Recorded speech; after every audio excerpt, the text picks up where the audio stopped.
Ms. Kazesa. Good morning. Now, yesterday we were looking at paragraph 25 of your witness statement, page 870 of the bundle. And the complaint that you were making in the last 4 lines of that paragraph. Yesterday we dealt with who ABL were, and I showed you their report. You also complain about the fact you weren't informed why they only started producing demolition reports in 2023, considering the loss happened in 2019. Do you see that? I'm so sorry. Could you repeat the page number, please? Sorry, 870. Thank you. Sorry, if your answer is yes, could you say yes, please? Yes, Thank you. I can see that. And could I just invite you to look, please, at page 4117 of the bundle.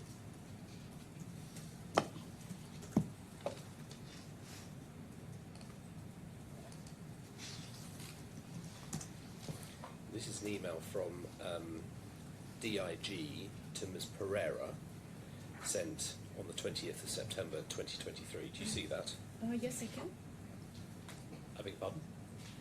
I'm sorry, I can see it You here. can see it, yes. And you see that there's a passage in quotation marks from the lead reinsurers advise that. Do you see that? Yes. So this is passing on a message from QBE. And please see attached status report received from CTA. As way of further update, the roof has been removed, and the removal of the yachts was due to start last week. This has been put back due to complications.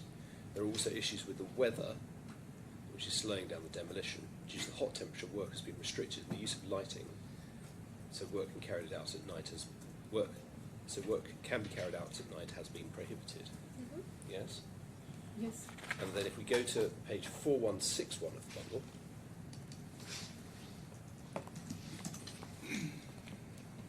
we see that Ms. Pereira forwards that message from QBE to Ms. Lewis, and also copied you on the 1st of October 2023. Do you see that? Yes, I can. So the explanation for why the demolition was happening later is contained within that quotation, isn't it? In that email. I mean, I can see that in this email, we say that the roof has been removed and the removal of the yachts was due to start last week.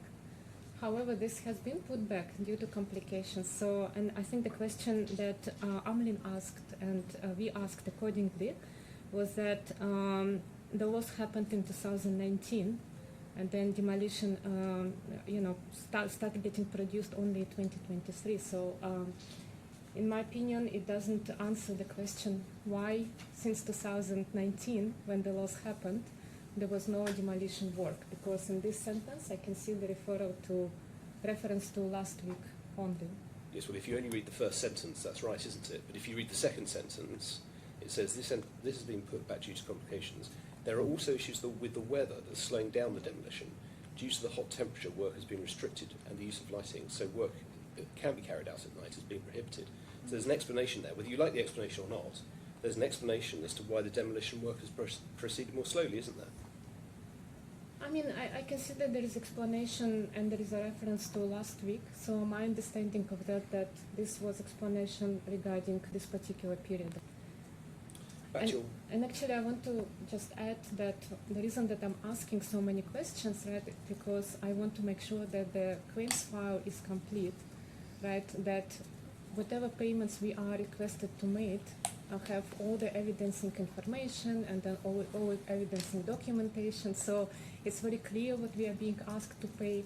So that's the reason that I'm asking questions myself and also asking questions of Amlin. Back to your witness statement, please, paragraph 26 at page 870.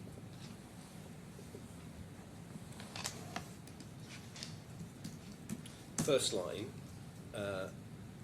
we receive invoices from QGIRC. It's often with the demand that we complete payment as soon as possible. See that? Yes, I can see. Now, you're not suggesting that's a criticism of QGIRC, is it? That they want to be paid as soon as possible? So it's if we look at 4310.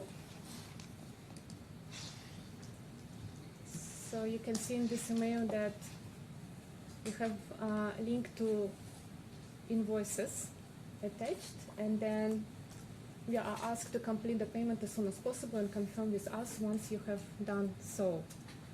And then if you go, if I recall correctly, a step back, you would see that I've asked questions about these invoices. So, or we were waiting for clarifications regarding these invoices. So, Are you criticising QGIRC for asking for payment of invoices as soon as possible? Yes or no? I would not, it's not a criticism. Right, thank you. Now, in the next sentence, you criticise the lack of information provided accompanying the invoices. Do you see that? Not provided with any explanation as to what these invoices relate to, or why there's only one collecting note from Doha, even though multiple invoices were issued were incurred over several years. Do you see that? Yes, I can see it. Mm-hmm. And then you refer specifically to the fact that Amlin had asked questions about invoices contained in a 4th of December 2023 email. Do you see that? Yes, correct. Yes? Yes, I can. If we look at that, 4379. This is an email from you to Ms. Pereira, sent on the 23rd of January 2024. Do you see that at the top? Yes, I can see it. And it's after you've been in touch with Amlin. So you quote something that Amlin has told you, yes? And Amlin say, received the reports and invoices and know that although there are various invoices that occurred over several years, the cedent has raised one collecting note. MS Amlin Mina has a 5% share, so I calculate the US dollar amount to pay. The cedent is $24,000 odd. If you then agree, I will go ahead and raise the payment for, unquote, okay? And you say, would you please confirm the above to proceed with the payment? Yes? Yes. There's no questions there about from Amlin about a lack of information to support the payment, are there?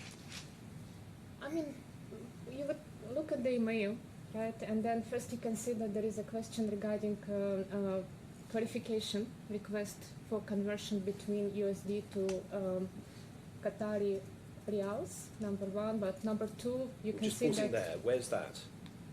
Amlin has so I calculate is the amount to pay the cedent as $24,000. Yes, where's the question there? It's a reconfirmation or passing the information that Amlin calculated dollar amount. There's to no pay question the there, is there, as Ms. USD. Kutznova? I'm sorry, let me finish a little bit. So what I'm saying is that first you can see this point, but also in the first paragraph you can see that there is implied question where Amlin is saying, sharing the observation that various invoices were incurred over several years. However, the cedent has raised one collecting note. So it's kind of a question implied in this statement. So again, the reason I'm asking questions, I'm trying to collect information in order to build the claims file so that the insurer has the clear information about what we are being asked for. What Amlin is saying is, if you agree that it's $24,000 that's due, I will make the payment. They're not saying, I need to see some invoice, I need to see some documentation, I need to see some other information in order to make this payment. They're saying, we're going to pay, just confirm this is the right amount. That's it, isn't it? I mean, I disagree because in the first first sentence, there is some observations of Amlin saying that for some reason there are various invoices which were incurred over several years. However, cedent put it into one collecting note. Yes. If you think that's an implied question in that first 2 lines of the quotation, why do you not ask Ms. Pereira for an explanation? I ask these questions at a later stage. So if you can go to, I think, next page. 1 second.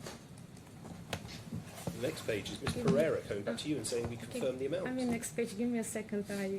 It was next page in my exhibit.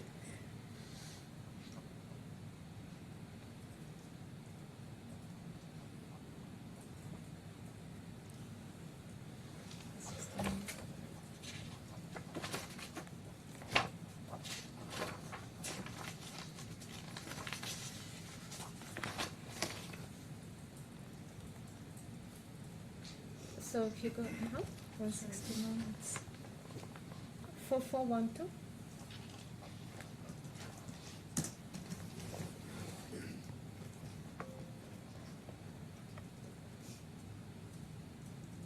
So you can see here that I raised the point that so far invoices raised 100% allocated to ship repairers liability. So I'll start asking questions about these invoices, and there are 3 questions in particular that I need information on. No. I'm dealing with your witness evidence, okay? Yes. Uh-huh. Let's go to page 870. This is your complaint at the end of paragraph 25, okay, about an email. Apologies, we're on to paragraph 26 now. About an email. And your first complaint is about the fact you receive a payment, you receive a demand for payment as soon as possible. You said that's not a criticism. Then you say, we're not provided with any explanation as to what the invoices relate to. And you identify a specific email, which is the email of the 4th of December, 2023, which is what I'm taking you to. Okay? I'm not interested at the moment in questions you might have asked later on about other invoices or at other times. It's the same invoices. This invoice, we've looked at what happens. Amlin say, is this the right amount to pay? And you pass that on to Ms. Pereira and Correct. ask that the confirmation is the right Yes. amount, and she comes back and says yes. And that's it, isn't it? That's correct. I mean, we saw the email of Mrs. Nadika to me with a link to different invoices saying that please complete the main payment as soon as possible. So I've shared this information with Amlin, and you can see that Amlin has various, observations about it. So because Amlin's saying that various invoices incurred over several years. For some reason, Sweden has raised one collecting note for Qatari Riyals of 175,000 Qatari Riyals. So in my mind, I mean, this is observations that's been shared also with Qatar General. And again, I want to emphasize the reason I'm asking these questions is I need to present the file. You're not asking any questions, Ms. Constanza. If you look at the email, you're not asking anything other than for confirmation of the amount, which you get. In this particular case, I shared the email with implied questions by Amlin. So, but I gave you examples where I ask many questions. I see. You then refer in paragraph 870 to an email from Ms. Pereira of the 19th of March 2024. Do you see that reference in paragraph 26, page 870? Yes. When Ms. Pereira in her 19th of March email included the CTA invoice, the amount of 350 Qatari Riyal, and asked ERS, that ERS covers 10% of this fee, I noticed the invoice included a long list of services and production of reports that were not provided to us. I replied to QGIRC noting that the CTA invoice has raised 100% allocated towards SRL insurance, but there must have been an allocation between various different types of insurers, where the property insurers would have to cover part of the fees as well. I needed clarity because ERS was put in a situation where we were asked to pay for these services, but we are not providing clear information or the product of the work. Yes? I'm sorry, can you repeat this? I've read to you to the end of paragraph 26. That's all I've done so far. Do you have paragraph 26 in front of you? Yes, I can see it Yeah. now. And you're familiar with what you say in paragraph 26? Of course. Now, let's look at your email of the 4412. This is the one you took me to a moment ago. Okay? And you're querying the allocation. That's your point here.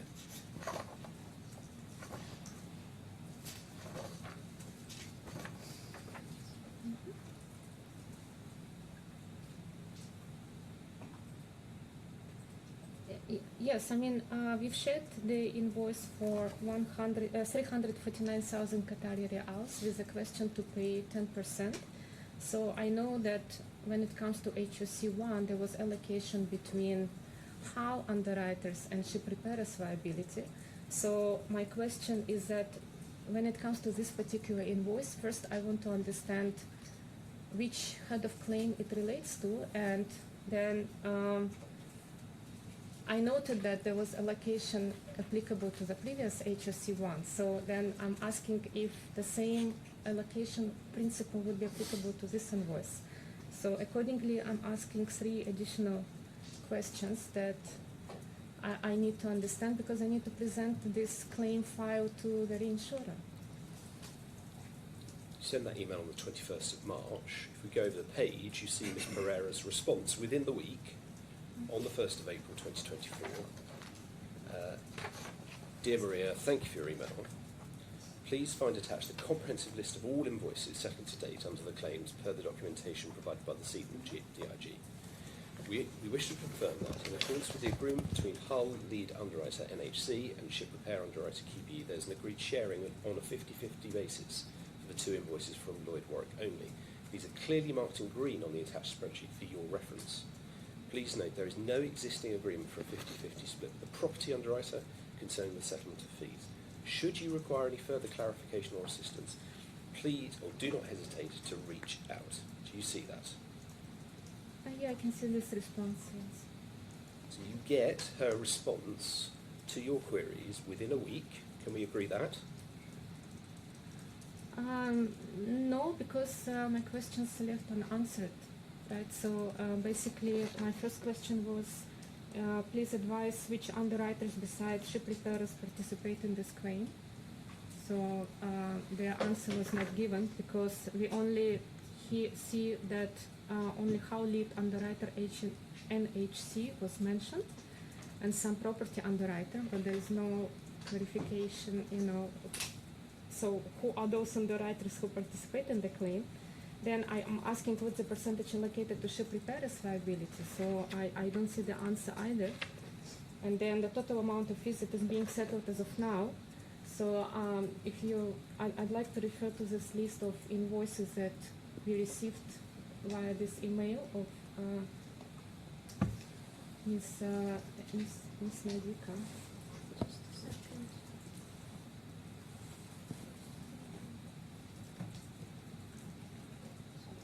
Next page. So it's 4414.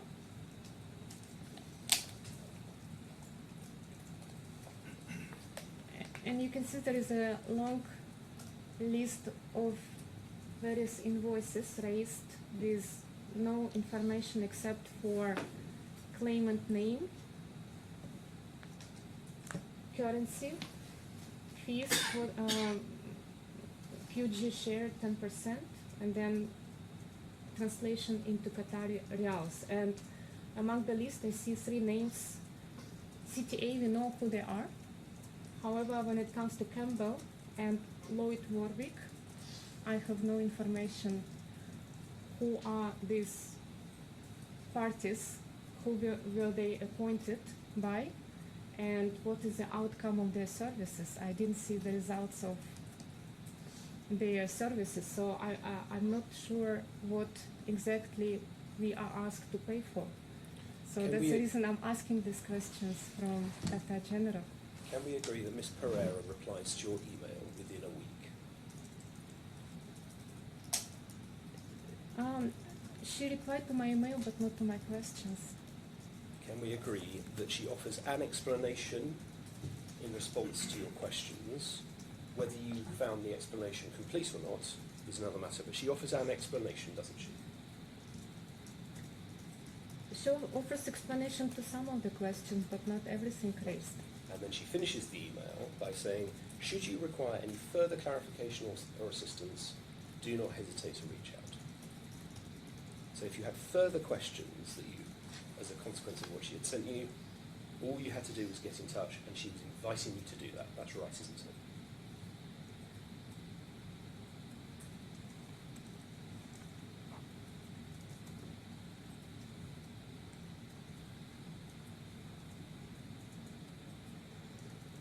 I mean, it's been observing, right, over several correspondence that we've seen by now that the questions that I ask, they are not being answered in full, correct? So, again, I want to reemphasize that the reason I'm asking questions is because I need to understand what these payments are for. I need to explain this to the reinsurer. I need to make the file credible so that reinsurer accepts the payment, right? So my only source of information in this case is Qatar General Insurance Reinsurance Company. So whatever they inform me, this is the only information I have at hand, and I'm trying to create a convincing claims file that it has everything in it.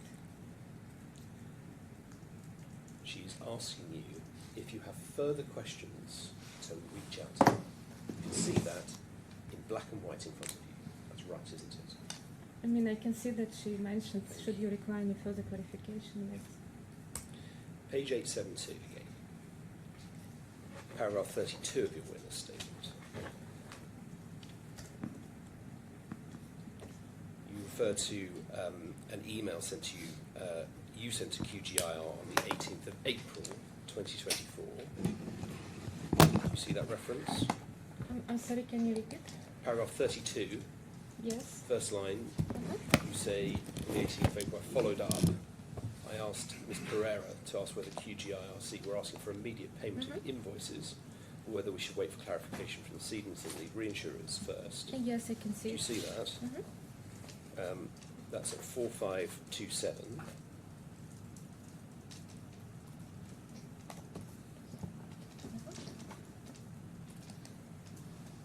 Correct, yeah. I'm asking her a question to advise what Qatar General wants us to do. Whether Qatar General wants us to settle the invoices, or we are going to wait for clarifications, because we asked questions, and if we go to the email before that, which is, give me a second.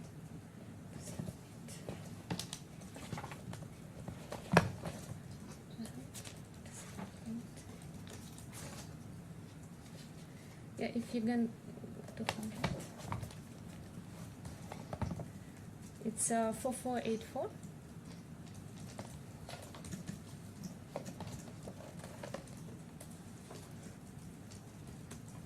So you can see in this email, it was a response of Nadika to my questions in blue color. And I'm happy to take you through this question. So I'm asking that please confirm that the fee invoice, the previous that was paid 175,000 and the current one for 349,000 was for yachts debris removal only, right? And the response was that please be advised that previous fee payment and current CTC settlement associated with the service provided by professional during dealing with the fire incident under ship repairs liability. So I mean, I think Amlin and Ivy are asking a very particular question about yachts debris removal. So response is very general, that please know that these invoices were paid under ship repairs liability policy. So this was response to question number one. I'm not asking you about that email. No, I want to explain the reason. No. That's not how this works. Okay, I ask you the questions and you can answer them. Okay, I'm asking you a question about 4527. Let's go back to that, please. Give you quite enough time to grandstand on other emails that we're not talking about. 4527. You are being asked, or you are asking, Nadika, are we not being asked to settle the fee invoice as presented, or whether we're going to wait for clarifications from the lead cedent and reinsurance lead? Yes. Yeah. That's what it says. Can we agree that?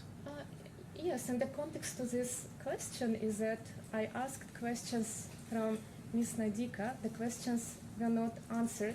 In that email, Ms. Nadika also mentioned that she will provide additional information should she, she will ask for additional information. So hence, it's very natural to ask a question from Qatar General whether you want us to settle the fee now, or you want us to wait when you get the clarifications to the questions we asked. So I think it's very natural question. So I'm relying, as I mentioned, Qatar General is my only point of information. So I'm asking Qatar General, what do you want to do? What do you want us to do? Do you want us to collect the payment, or do you want us to wait for the clarifications when you get the clarifications to this question? So it's very natural request in my mind. The email at page 4527 is sent on the 18th of April 2024. Can we at least agree that? I'm sorry, say it again. The email at page 4527 is sent on the 18th of April 2024. Can we agree that? Yes, I can see that there is a mail. Right. Now, if we look at an email from Ms. Pereira at 4401, sent a month earlier on the 19th of March, do you see that? Yes, I can. It's an email to you. Yes.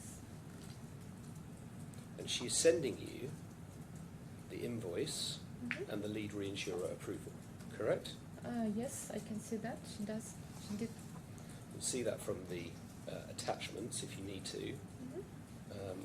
Immediately following, you'll see the invoices at starting at page 4402, and if you need it, the lead reinsurer approval is at page 4309. Mhm. Okay, so Miss Pereira has sent you these documents on the 19th of March. Okay, Correct. Yeah. the invoices and the lead reinsurer approval. Mhm. Okay. The document we were looking at before, your email, 4527, a month later,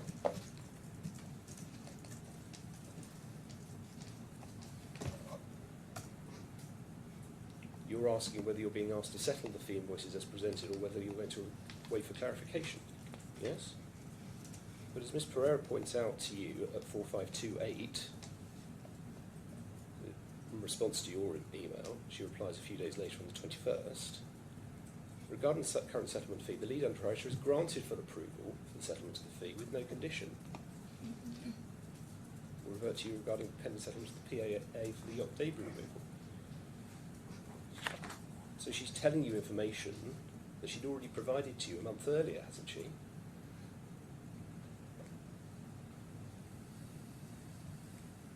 So if we go to this original mail of Miss Nadika, I want to look at it once again.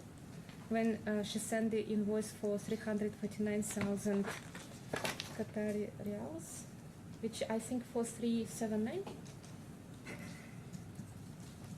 4401. No, sorry, 4401. Yeah, correct. So she sent it to me on 19th of March, saying that here is the invoice. Please review the document at your earliest convenience and await your settlement advice. So she is waiting for the payment. So if we can go to the next page, you would see the invoice, followed by, and the page afterwards for 403, you'll see the invoice with various, with the fee breakdown into various activities, with various reports mentioned in that invoice. So accordingly, after reviewing that and sharing with Amlin, go down.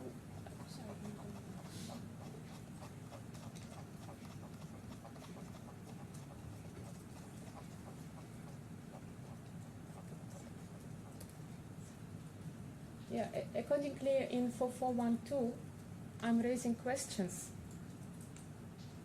right? And then we saw the email in response of Ms. Nadika, the questions were not answered. So then naturally I'm asking, what do you want to do, Qatar General Insurance? Do you want us to pay, or should we wait for the questions the answers to the questions that I raised? We go back to 4527. The question you asked Ms. Pereira on the 18th of April is whether you're going to wait for clarifications from the lead Seaton reinsured leader. You're asking that question in circumstances where she's already sent to you the approval of the lead reinsurer a month earlier. So why would you need to wait for clarifications of anything else? Because this is the questions that asked by the reinsurer about the payment. So it's my responsibility to provide the answers to the questions about the payments that's being asked to be paid. So I need to make sure that the claims file is accurate, right? And the payment is done for their covers and for the risks that the sleep insured from the start, right? So I don't see what's the problem with this question. So you're not criticising QGIR for the way that they respond to this. You're just acting as a postbox, are you, for saying, well, Amnon has asked this question. I disagree with this comment because you can see that I'm asking questions myself as well as asking questions of our insurer. So all I'm trying to do is to make sure that we have clarity about the payment that we've been asked to pay. So I need to make sure that the payment has supporting documentation and evidence. Are you criticising Ms. Pereira for the way that she handled the exchange here, the request on the 18th and the response on the 21st of April? I'm stating the facts that questions I've asked, some of them left unanswered, that some of the information came in late.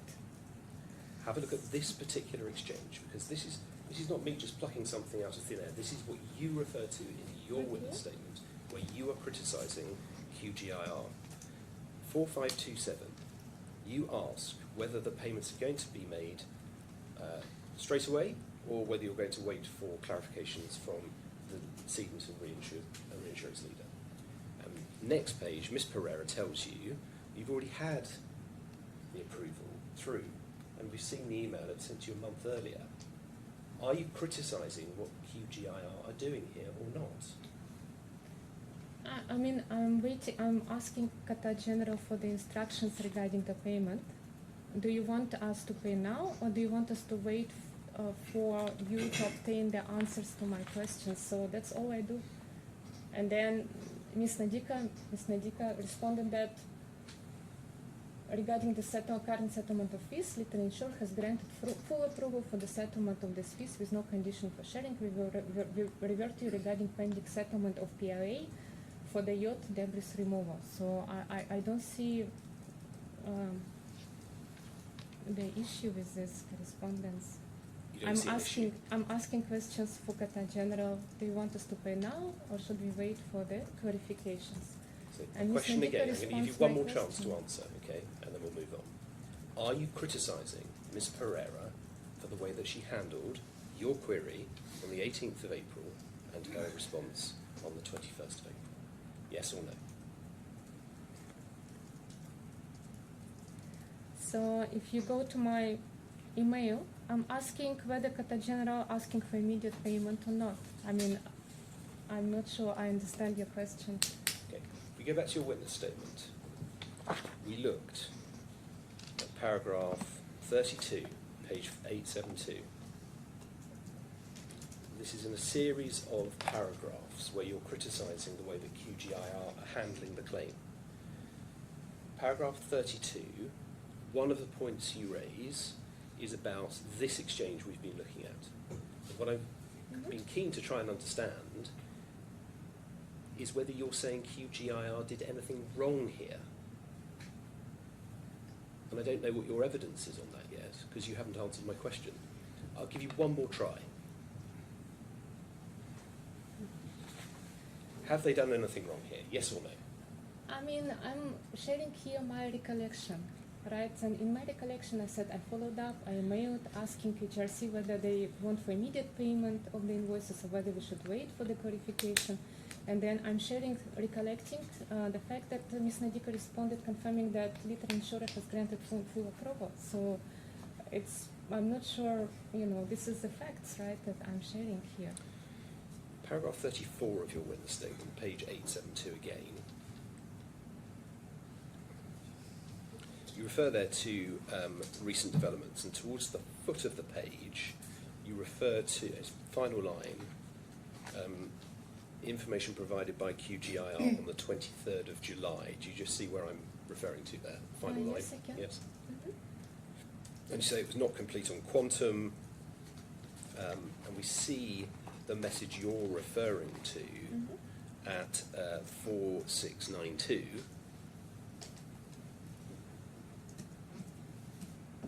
Do you see that at the bottom of the page it starts? Dear Maria, hope you're doing well. Below email received from the original cedant. And then she quotes the email.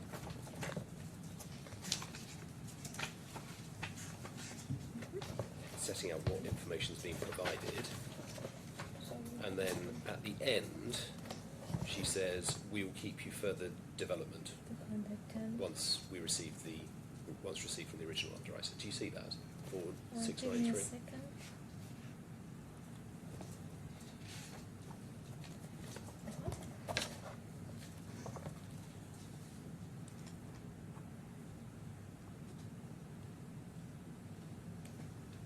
Yes, I can see this. Yep.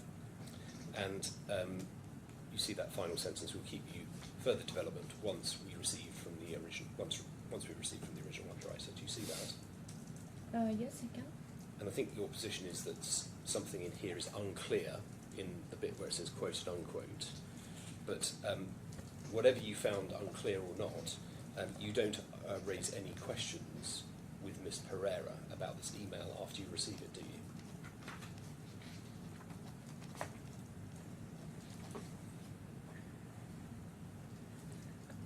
I mean, reading this email, right, I can see that the original cedant saying that we will keep you updated for the development, and Qatar General saying we will keep you further development once we receive from the original underwriter. My question was, you don't raise any questions about what's in this email to Ms. Pereira after having received it, do I'm you? waiting for the update as communicated in this. I have questions, of course, and I think I mentioned them in my witness statement, but the feedback here that there would be further developments, and that's what I'm waiting for. So you keep the questions to yourself, do you? No, I disagree, right? So in this case, I see a number of issues, right? Because in this letter, there is a POA of mentioning of POA for 9 million Qatari riyals. However, not this, and there is attachment to reports were attached. None of these reports mention this amount. Then there is payment of 205,000 being ABL service fee, invoices attached.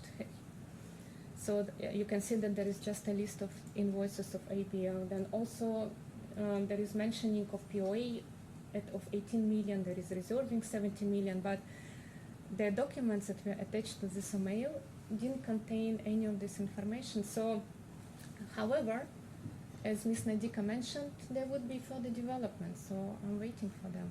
So you didn't ask any of those questions, did you? That's all I'm asking. I have the observations, yeah, correct. You didn't ask Ms. Pereira any of the questions that you highlight in your witness statement. That's right, isn't it? So let me see.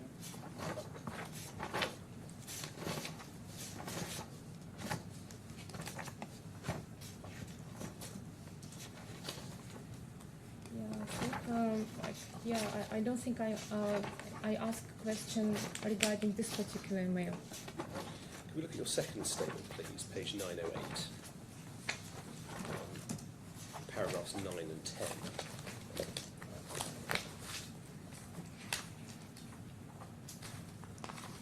Again, this is in the context of you criticising the way that QGIR are handling the claim. You say, when on 24th of September 2020, Doha asked QGIR for an urgent action on transfer of funds, given that Doha needed to transfer funds to Amiri Yachts within 28 days, this information was not passed on to Arbery until the 29th of September 2020. On this date, QGIR requested payment solely of Amlin's, not Liberty's, share of 1.5 million, stating that the debit note was for Amlin's share. The debit note for Amlin's share would follow shortly. The chronology of events based on the documents disclosed is as follows. I'll just let you read that chronology to yourself. I'm so sorry to interrupt. Can you please repeat where? I apologise. It's starting at page 908 of the bundle. 908. So you're on your second witness statement now. Okay. And we're talking about paragraphs 9 and 10. Do you want to just read those to yourself? Yeah, yes.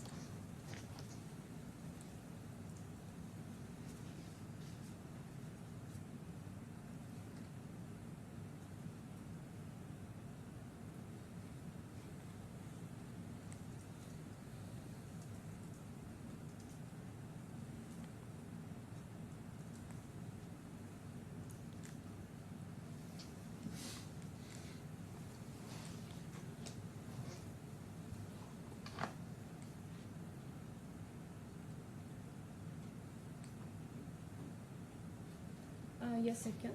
Mhm.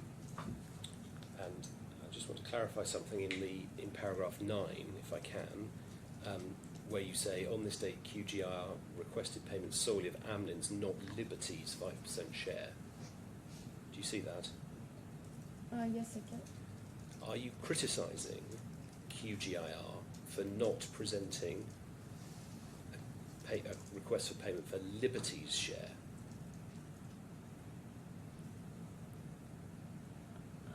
I'm stating the facts, right? So this is my recollection of facts. So, and I think we looked at it yesterday, that Doha asked Qatar General urgent action of transfer of funds. This information was passed to Arab Pre with a delay, and then Qatar General only requested payment for Amlin's 5% share. So this was on the 29th, I would assume is in September 2020, right? So I'm stating the facts of what I'm observing. Ms. Kuznetsova, I'm sorry to interrupt. Most of the questions are going to be yes or no questions, and if you want to give context, you're welcome to do so, but it would be helpful. I'm just concerned about timing and making sure that we handle and hear your witness evidence as efficiently as possible. So if you answer the question yes or no, if you need to give an explanation, you can follow with that, but I think it's going to be a lot more efficient if we just start off with the yes or no, and if you need to expand, let's do that. But I want to make sure that we start making up some time. Thank you. Sure. Are you criticising QGIR for requesting payment solely of Amlin's share and not Liberty's share?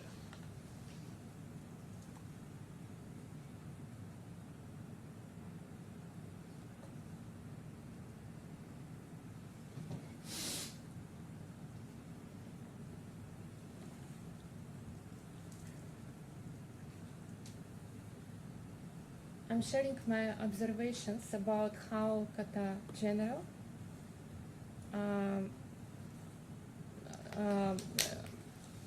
handled the claim. So I would say its answer is no. Thank you.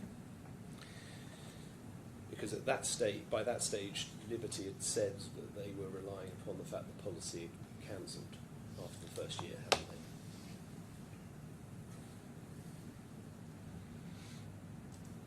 Do you remember that? I'm sorry, I was not at that period of time. Correct, I was not at that period of time in the company. But it's not a criticism, so we can move on. Paragraph 12 on page 909. You complain that QGIR sent you some invoices on the 9th of October 2025 without supporting documentation or clarification. Just let you read paragraph 12.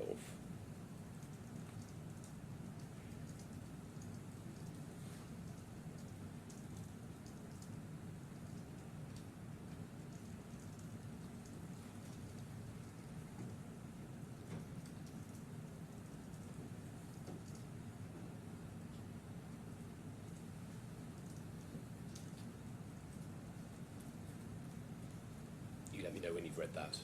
Yes, I did. And the email that you're referring to is at 4768, the 9th of October email. Do you see that on the screen in front of you?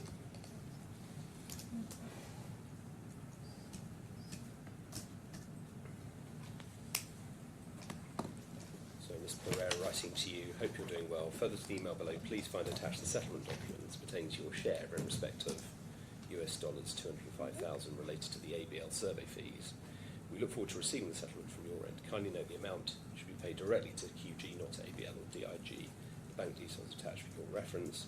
We will keep you informed of any further developments as soon as we receive updates from DIG. Yes? You see that? Yes, I can see that. Yeah. And you don't respond to that email asking for any supporting documents or clarification, do you?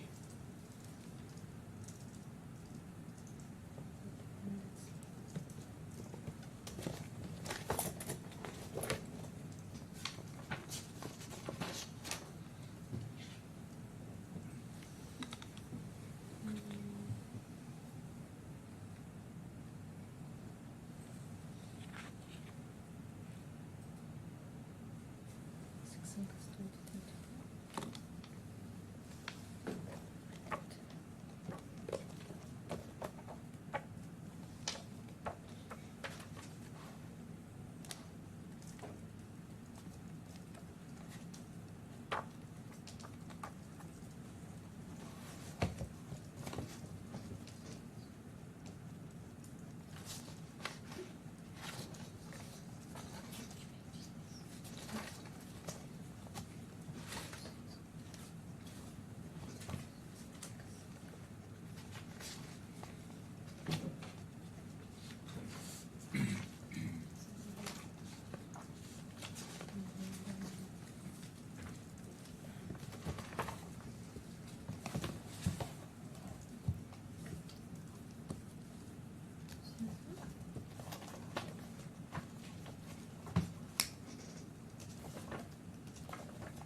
Perhaps before you're shown a page in a bundle that I can't see, you can tell me whether you remember whether you sent any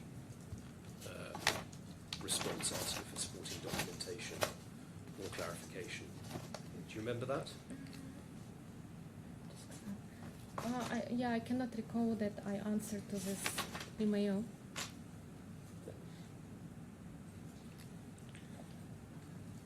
Back But to what your I can recall that indeed, I mean, there was no supporting documents clarification regarding these invoices.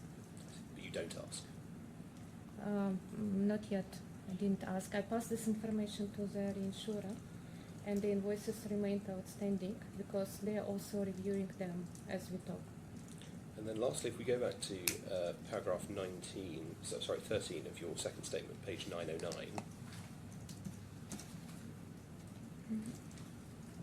you say there that on the 14th of October 2025, Doha explained to QGIR that they were maintaining a balance reserve of 35 million. This information was not passed by QGIR to eMRGent. It's further not clarified the balance reserve by Doha of 35 million would account for the future payments anticipated by Ms. Pereira. Do you see that? Yes, I can. Go to 4811. This is the email of 13th of October from Ms. Pereira to you. Do you have that? Yes, I can see. And it attaches an interim report from the adjusters, which we see on the next page. Do you see that? Page 4812. Yes, I can see. And if you go on to page 19 of that report, 4830, still in that report, do you see the heading on that page, Reserve Recommendations? Yes, I can. It says, it's our understanding that Stige XP have recommended a gross revenue of $80 million for the damage building and demolition costs, package one only, based upon 100% of the claim costs.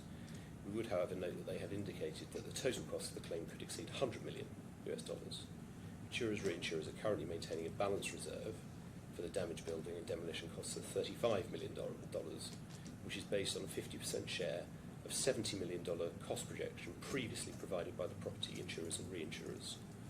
Whilst our initial assessment of quantum is for a much lower figure, we would recommend this reserve is maintained for now, pending feedback from property insurers, reinsurers and Stige XP once they have reviewed our assessment in full. So, do you accept that this report sets out information, it provided the information as to why a $35 million reserve was being maintained?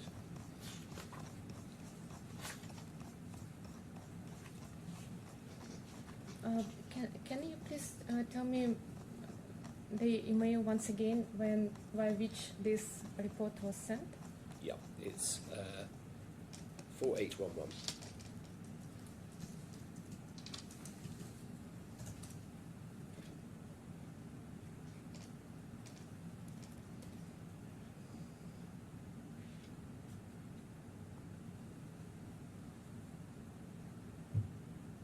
So I can see that this email transmits the interim report on 13th of October 2025.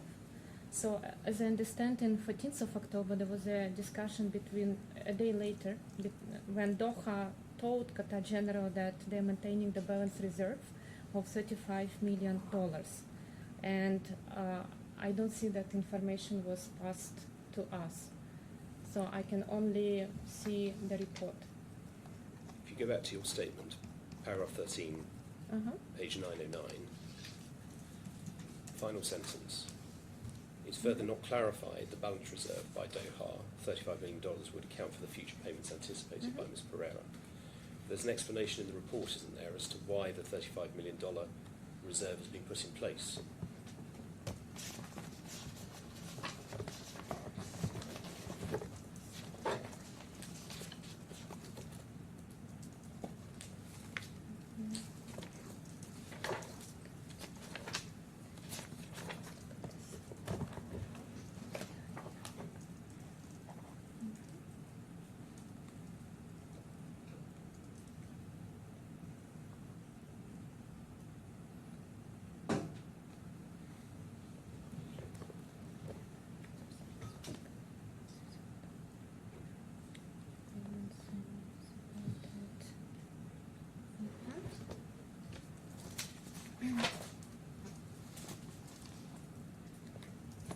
So if you can please go to 4692.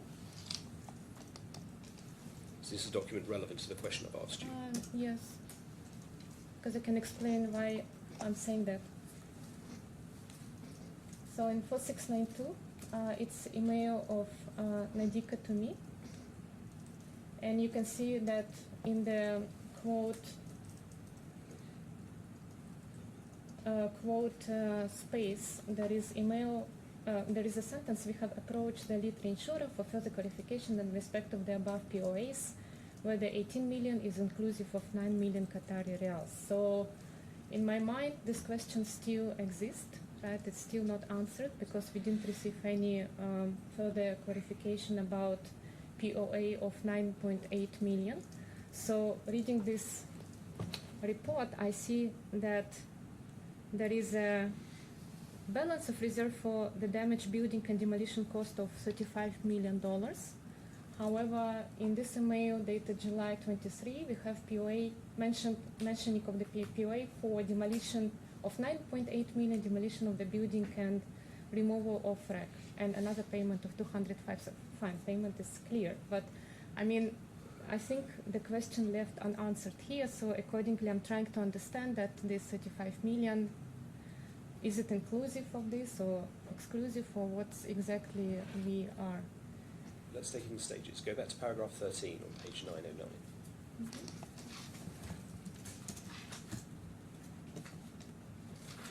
Your first complaint is that the information that there was a balance reserve of $35 million was not passed by QGRC to eMRGent. Yes? Yeah, that's correct, because Yep. it came a day later after the report. The communication of Doha explaining to Qatar General that they have maintained a balance reserve, it was one day later than 13th of October when we received the reports. But the report tells you that there's a reserve of 35 million, and you received that report sent to you by Ms. Pereira. You just looked at that. So you knew that there was a $35 million reserve. I knew, but it's not complete information, right? That's why I'm saying that it's not clarified the balance reserve by Doha of 35, would it account for future payments or not? So Let's take it in it's not clear stages. to me. Let's take it in stages. Your first point is that information that there was a reserve of $35 million was not passed by QGIR to ERS. That's just wrong, isn't it? It was in that report I showed you. I mean, I'm talking about Doha Insurance, the communication between Doha Insurance and Qatar General that we've seen later, dated a day later, which is 14th October 2025, when they mentioned that they are keeping the balance reserve. So I think the report, it's a general term about insurance reinsurers, so it's not particularly about maintaining a balance reserve of 35 million, so I'm not sure I understand. With respect, what you say in the first sentence is that the information that there was a reserve of $35 million was not passed to you by QGIR, and we've seen that it was, haven't we? The communication between Doha Insurance and Qatar General, where Doha is saying that they are maintaining a balance reserve of 35 million, was not passed. And the explanation as to why that reserve is in place and how it fits in with the claims that are being paid and may be paid is set out at the report at page 4830, which was shared with you. That's right, isn't it?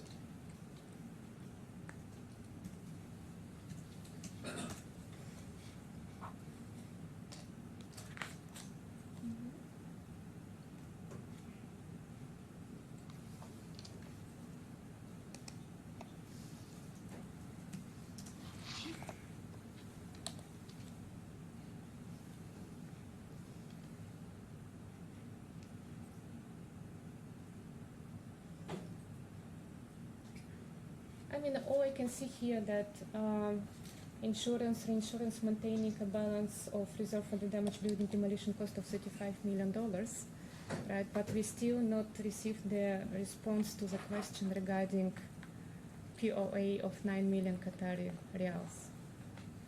I don't have any further questions. One question, please, Your Honour, by way of re-examination. Could you go back to page 870, paragraph 24 of the statement?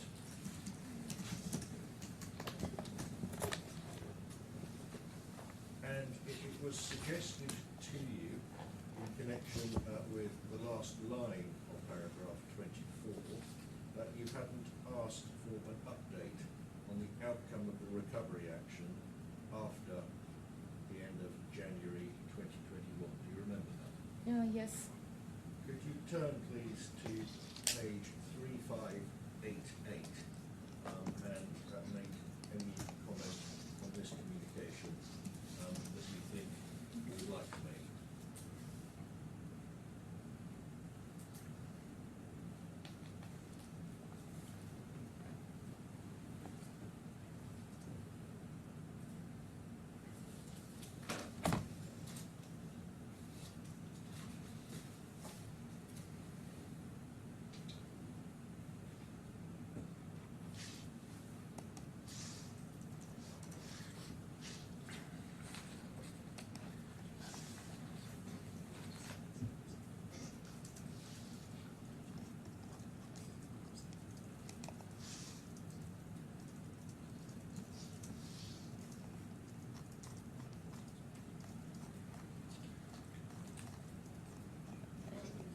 Yes, I can see that in the item 2, Anlin is asking to know the outcome of the recovery action pursued against the owners of the AC units.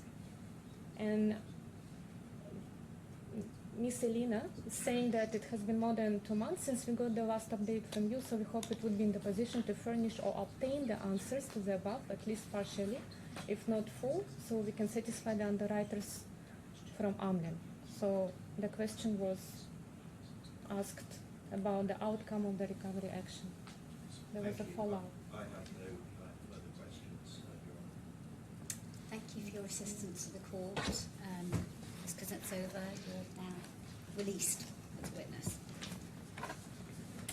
Maybe convenient to take the break now before I call Mr. Al-Ansari. Yes. Yes, Your Honour, I should just mention that there is apparently a translation issue which we are trying to resolve because Mr. Mahdi will need to understand what Mr. Al-Ansari says. Oh, right. There's an interpreter for his evidence. Apparently the interpreter's in another room and is having a problem hearing what's going on. Okay. So, yes, I mean... Sit at the back and it's not going to Yeah, it may be that we could have the interpreter come into the court. Right. Might be an Well, easier way. why don't... Should we take a break till 11:30? You can sort out any remaining translation, interpretation issues. Thank you. All rise.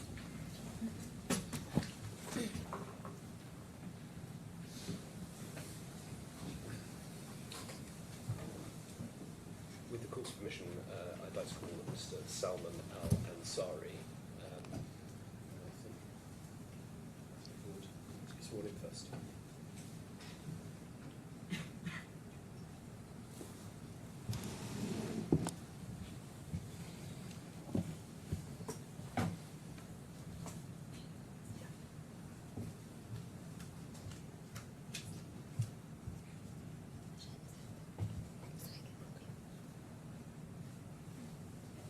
Can you please confirm your name and your occupation?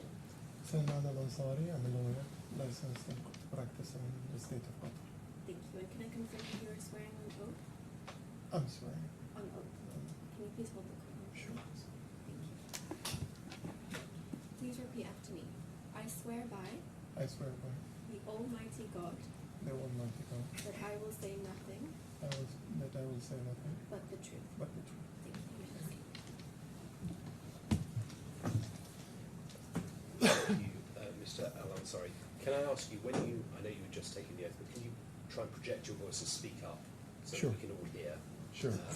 And speak into the microphone. There should be a microphone. Thank you.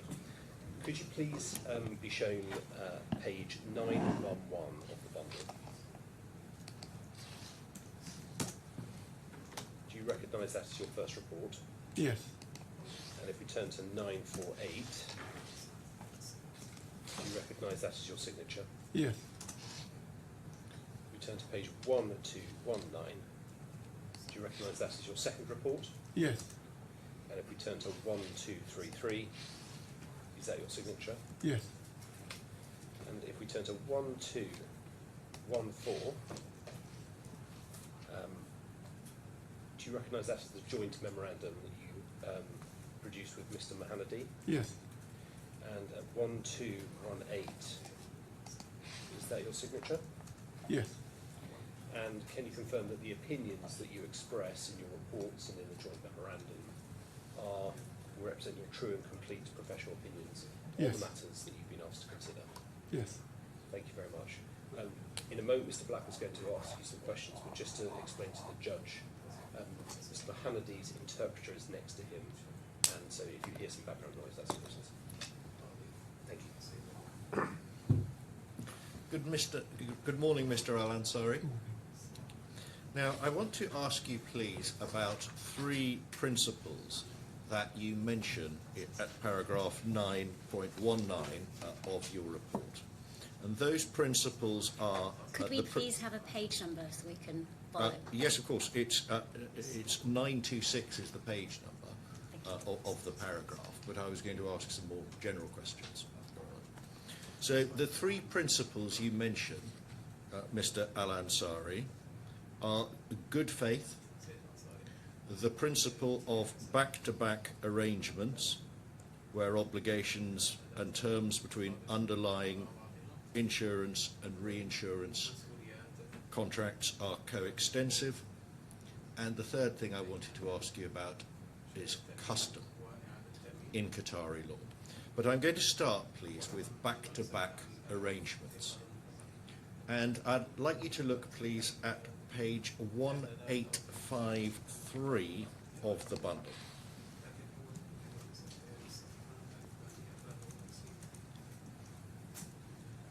Do you see a diagram there of the insurance and reinsurance arrangements in this matter?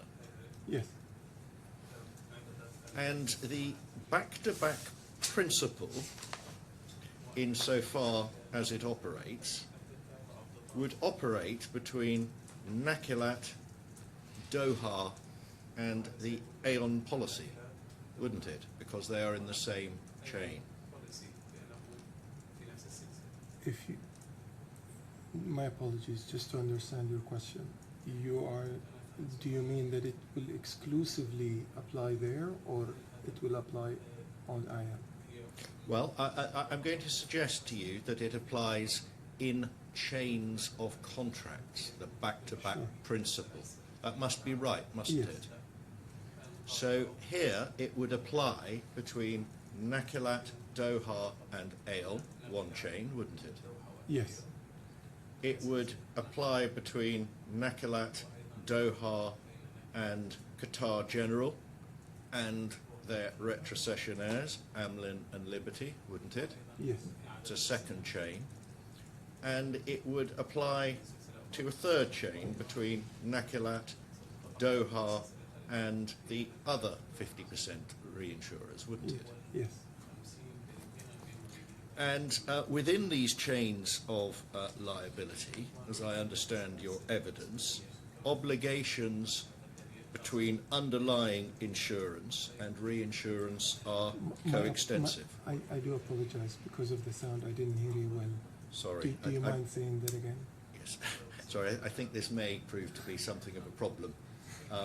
Is there a because way we this could... is interfering both with my own understanding of the witness and the witness's understanding of me. Would it work if they sat somewhere else? Is that one solution, or is there another solution? Because they're sort of right there where I can see why it could be an issue. Would that help? The further problem is, the further away the interpreter is, he struggles to hear. I would hope that there will be an electronic fix, but then... okay. Does he want access to the transcript? No, he has it, yes. He does. Yes. I don't know if there can be a prompt electronic fix. The problem just seems to be that the translator... I'm using my phone to log in, that's okay. Okay, Yes, so, yes. so you... You can continue, yes. Okay. Okay, well, let's try this, and subject to change if needed. Let's see if that's better. So I wanted to ask you, please, about these three back-to-back chains. And I was suggesting to you that within these chains of contracts, as I understand your evidence, the obligations under the underlying insurance and reinsurance are coextensive by application of this back-to-back principle. Is that correct? Yes. So the obligations on the original insured and the reinsured to, for example, produce documents in support of a claim are also coextensive, aren't they? Yes. And for the same reason, I think you would agree, a liability of a reinsurer cannot be greater than a liability of an original insurer, can it? Yes, but it depends on the specifics on which you agreed on. If you talk about a liability from financial standpoint or legal exposure, whatever specifics you have in your specific terms would apply. But in general, yes, it shouldn't be more. It's very difficult to see any terms that would create a greater liability as to cover or financial exposure under a reinsurance than existed under the original insurance. That must be correct, mustn't it? Yes, but as per the provisions of Qatar law, the provisions of the contract would prevail. So if you agree for liability that is more than the main insurance, theoretically, legally, it would apply. Although it wouldn't be reinsurance at all then, would it? Again, if you have the general terms, if you have the back-to-back provisions, you would always have specific provisions that you will contract in or out, which could include liability in or out. Of course, but the ordinary principle with which I think you're aware, Mr. Al-Ansari, is you can contract out. The reinsurer's liability can be less than the original insurer, but it is very unusual, and I have never seen it the case, where a reinsurer's liability is greater than the original insurer. I would agree with that, but my response is based on the law itself. Theoretically, you can do that. Okay, it's a theoretical possibility.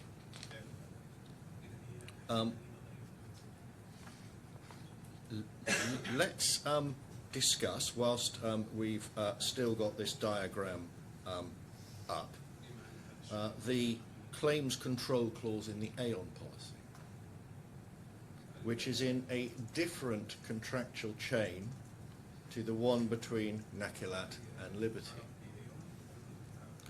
So nothing about the back-to-back principle could bind Liberty to any decision made by QBE under the Aon policy regarding claims settlements or agreement of claim, could it?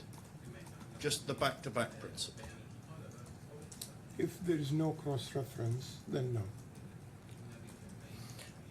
Let's move on to custom.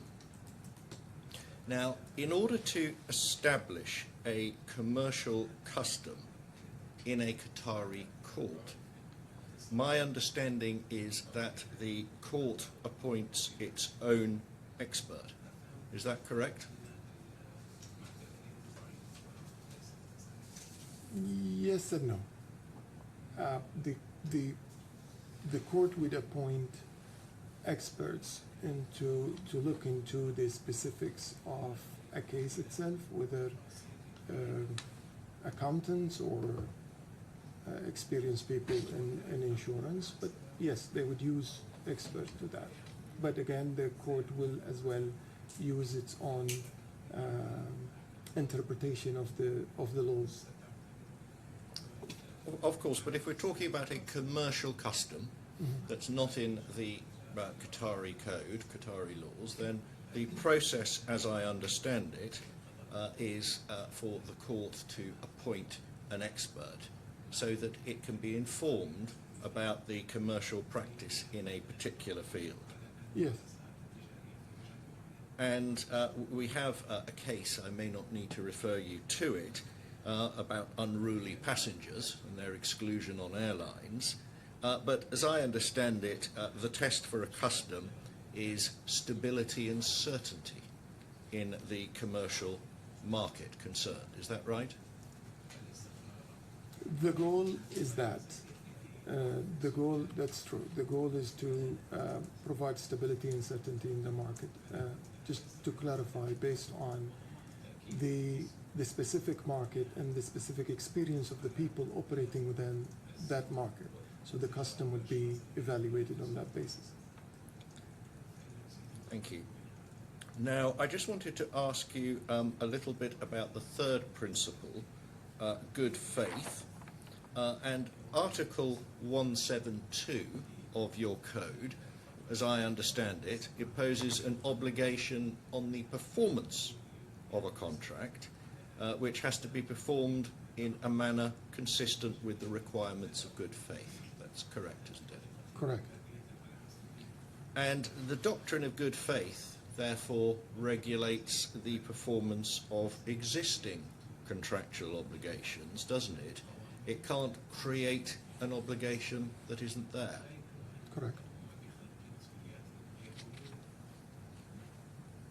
So, if that is correct, we've been through the back-to-back principle, we've been through custom, and I'm now addressing good faith.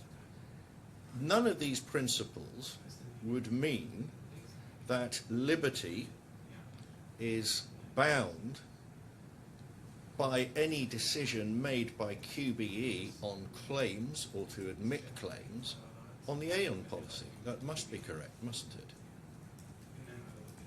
Well, if I can explain into that.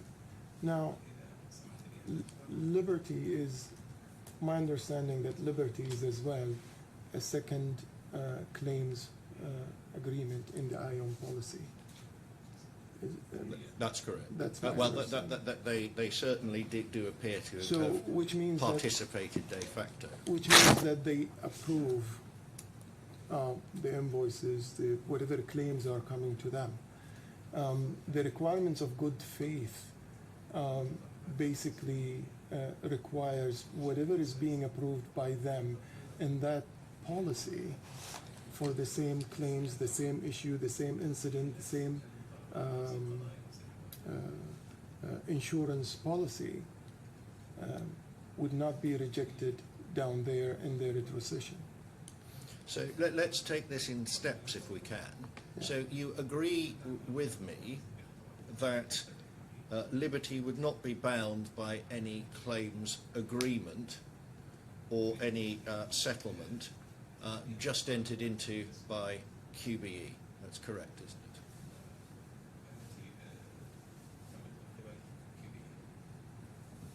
Well, the contracts, as I understand, all of them they have cross-reference or terms incorporated to each other, which eventually lead back to QBE decision.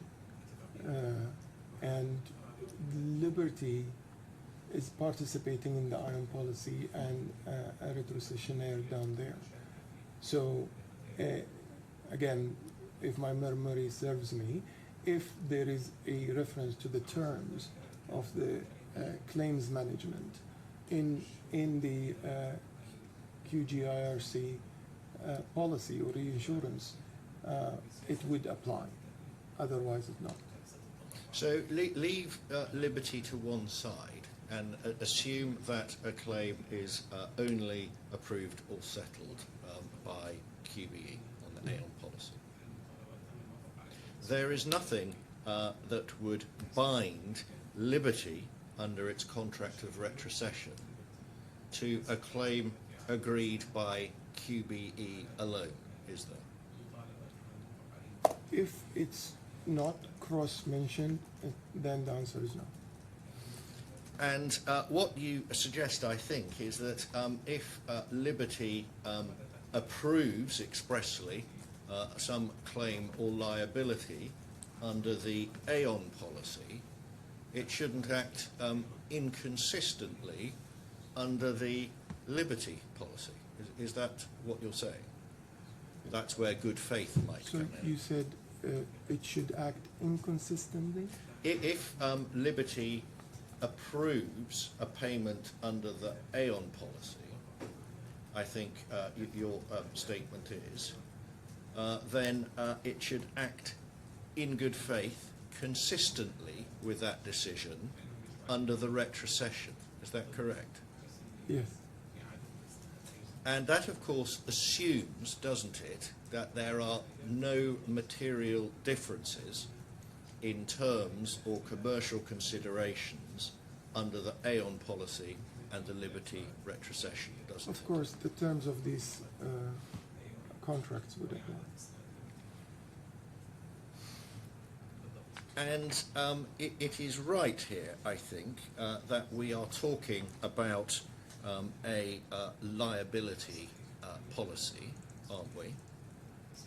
Sorry, I didn't understand. We're the question. talking about a liability policy, the original policy between Nakilat and Doha, Yes. ship repairers liability. I'm Yes. going to ask you a little bit more about the individual terms of that Sure. in a moment. But if a cause of action is to arise, then there are three ways in which that can arise, as I understand it. This is your evidence. It can arise by reason of a court judgment, an arbitral award, or a decision by a party with authority to bind the reinsurer to agree a liability or a settlement. So that's correct, isn't it? Yes. So if in the instance I've just given you, a liability was agreed just by QBE, that would not bind Liberty on the retrocession, would it? Again, yes, unless there are cross-references between the contracts and a back-to-back concept is applied. And if the agreement of a liability by a settlement or something like that is concluded by a party, that party would have to be a party with authority to bind the particular reinsurer, wouldn't it? Such as here Liberty. Yes, but if I can clarify there, my understanding that QBE is the claim management, has the claim management. So if they have the power to decide and get into settlements, then it binds everybody. Well, assume with me, for the purpose of this particular question, that QBE did not have authority to bind Liberty as retrocessionaires to settlements. If that is right, and there is no judgment or arbitral award, then the liability under the policy to pay an indemnity has not crystallised as a matter of Qatari law, has it? Because there has been no judgment, no award, and no relevant agreement or settlement. If they don't have the power to enter into that settlement, you are correct in this sense. Now, what I'd like to look at in some detail now, please, is the original contract of insurance between Nakilat and Doha Insurance, so that I can understand how the three heads of loss, and you describe these all in some detail in your report, the hulls, the wreck removal, and the super yacht hull claims arise. You deal with these in, just for the court's reference, paras 9.37 to 9.77 of your first report, pages 930 to 937. But I would like to take you, please, and have a look at the Doha contract of insurance.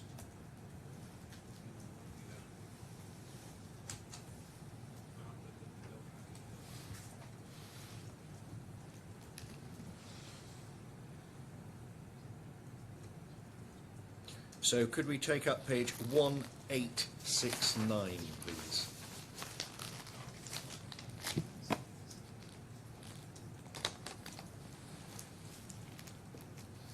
And you see here a list of the original insureds. You remember this? Yes. They include Nakilat, the shipyard, and also Qatar Petroleum, which I think became Qatar Energy. Yes.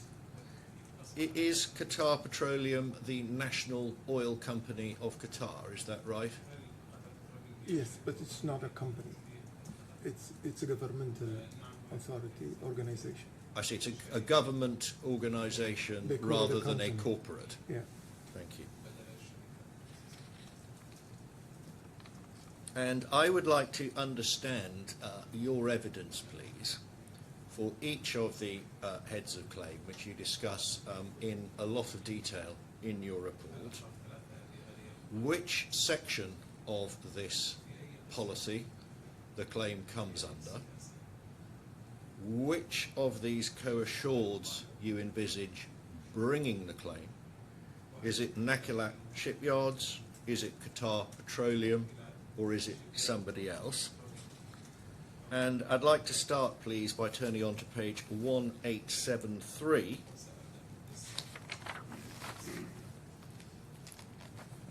And the coverage provision, which you discuss in your report, you'll be familiar with it. Now, firstly, let's start with the damage to the yachts. So which of the co-assureds would be bringing that claim under the policy?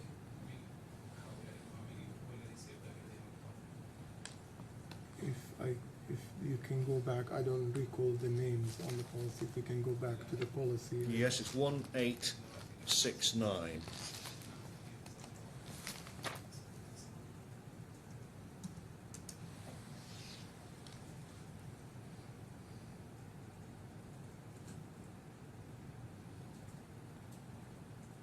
And what was your question again? Sorry. So if we look at this coverage clause, and we start, please, with damage to the yachts claim. So my first question is, which of the co-assureds would you envisage bringing the claim under the direct policy? I would say they are all original insured, so whomever is impacted has the ability to bring the claim, to So put the claim forward. Is this something you addressed or have addressed your mind to? One or other you're thinking of? No, I mean, eventually the owners of the yachts would bring the claim against the contract, the entity with whom they had the contract, and then that entity eventually would bring a claim to their insurer or against the entity that controls the shipyard. So, Well, it would have to be the shipyards, wouldn't it? Because they're the ones that are going to have the repair contracts, and we can look at the settlement agreement later. It'd have to be Nakilat Damon shipyards, wouldn't it? Because they're the ones with the repair contracts with the yacht owners who were represented by Emiri Yachts. So it would have to be that co-assured. Couldn't be Qatar Petroleum, could it? well, again, all of them are listed as original insured. Any entity that is impacted has the right to bring the claim. But it's very difficult to see, isn't it, how Qatar Petroleum, who are not parties to the ship repair contract, would have a liability to the ship owners, at least on all of the facts that I've seen on this case. I didn't understand your question. Sorry. So I understand that theoretically any co-assured can bring a claim. But since this is a claim for the constructive total loss of 3 vessels, which were being repaired by Nakilat Damon shipyards, then it is logical to suppose the claim would have been brought by Nakilat Damon shipyards for the destruction, the CTL of the 3 yachts. That's correct, isn't it? Your assumption is not wrong, but again, my response is all of them are listed. Whoever feels that they are impacted, they can bring it up. But your assumption is not wrong as well. Well, I've not seen any suggestion that Qatar Petroleum was impacted by the constructive total loss of the yachts. I know you've looked at a lot of the loss adjusters' reports, have you?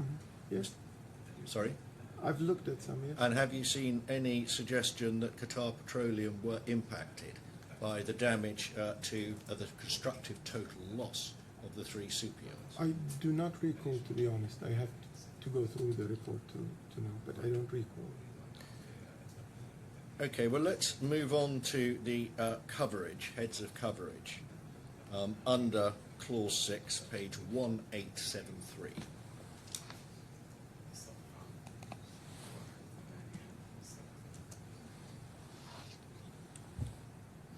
And just tell me, please, you do so in your report, but I want to be absolutely clear. For each of the heads of claim, the damage to the yachts, the wreck removal, and the damage to the yard, which of these insuring provisions do you say is engaged under Section 1? Could you take me to the report in which I state? Well, I've given you the reference, but I'm asking you, since you've written your report, rather than paras 937 to 977, page 930, it's a long section, 7 pages. Can you remember or not? I assume that you cannot. Are you reading your report or you're remembering, Mr. Alansari? I'm looking at Clause 6. Okay, thank you. That's what I asked you to do. So your question is? Which of the heads of claim falls under which of these heads of cover? These provisions, 6 Roman numeral 1, 2, 5, 6, etc. So you're talking about the vessels now? right? Well, let's start with the vessels, then we will deal with the wrecks.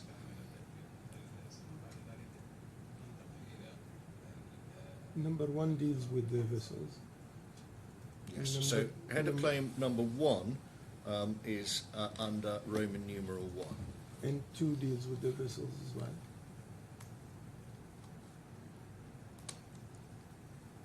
Yes, that's correct. And 3 deals with the vessels as well.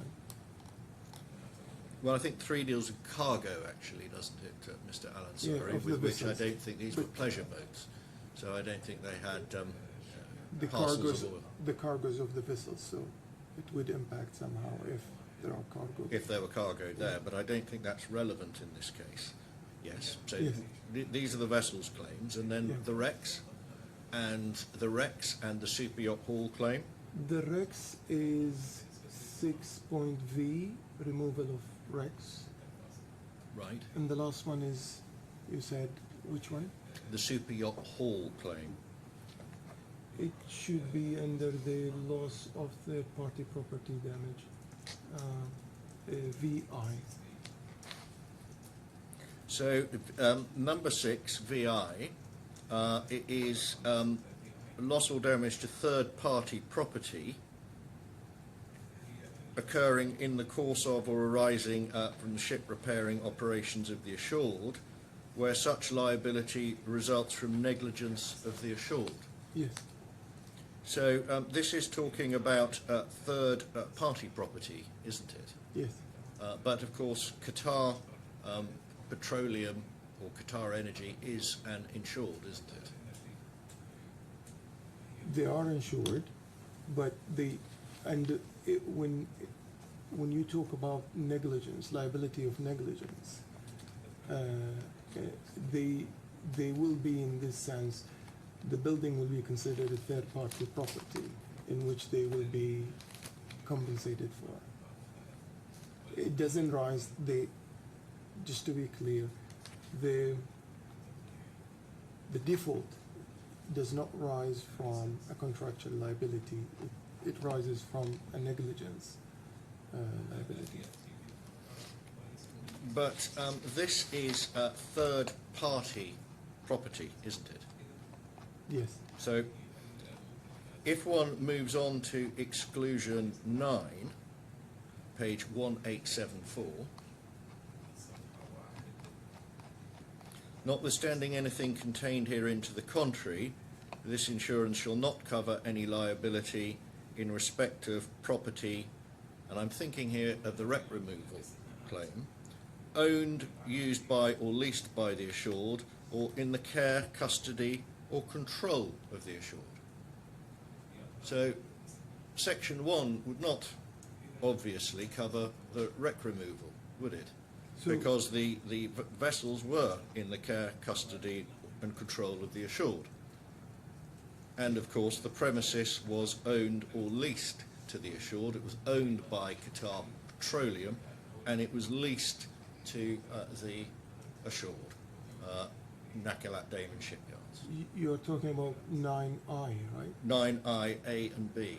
I want to understand your understanding under Qatari law of the relationship between this exclusion to the heads of claim, because you dealt with it in such detail in your report.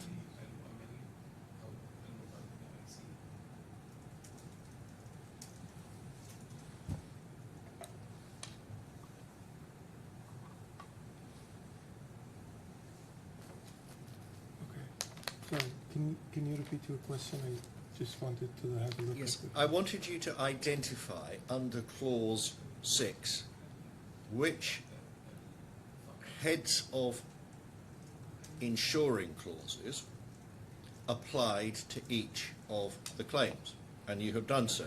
Yeah. I now want to understand why you say the wreck claim, because you see this does not apply to clauses 6.1, 6.3 or 6.4 above, but the wreck claim you've identified is 6.5V. Why doesn't this apply to the wreck claim? And what do you say also about the super yacht haul claim? But let's start with the wreck claim. You mean why the exclusion doesn't apply? Correct. Now, if my memory serves me, there was a deletion for one of the exclusions, but I don't recall if it's 9I or not. I'll take you to that in a moment. That's a perfectly fair point, and we can look at that. The deletion is at page 1870. It's deleting 9.1 for Qatar Petroleum's property. Sorry. Do you see that?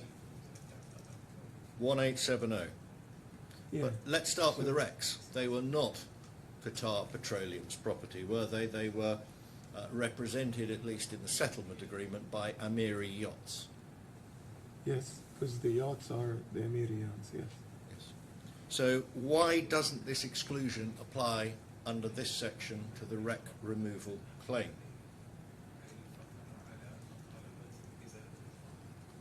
Again, it's 9I is excluded. It's amended and removed. So if you look at the removal, 9I amended to remove in respect of Qatar Petroleum's property. And we've just established Which that is the this, yachts yeah. are not Qatar Petroleum's property. the shipyard is the whole is Qatar Petroleum, and that affects. Well, Qatar Petroleum's property is the super yacht hall, isn't it? Yes. The yachts are the property of Amiri Yachts, or at least those behind Amiri Yachts who don't like to name themselves. So what one would appear to have in 9.1 is an exclusion in relation to the yachts, because they are in the custody of the assured, but not for the super yacht hall. Do you see that?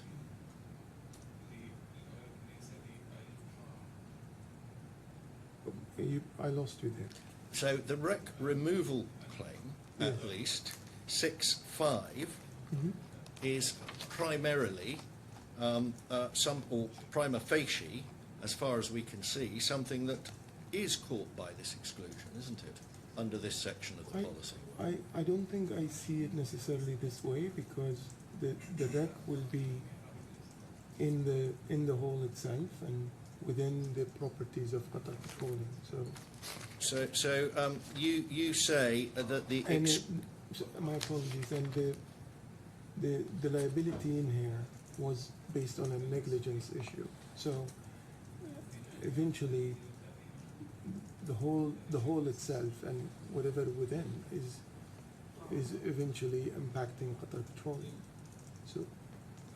But yes, I'm just asking you in this section of the policy, but if you turn back to 1870, bearing in mind, Mr. Al-Ansari, in your own report, you emphasise the literal interpretation of commercial contracts under Qatari law. 9.1 is excluded in respect of Qatar Petroleum's property, and the yachts are not Qatar Petroleum's property, are they? They are not their ownership.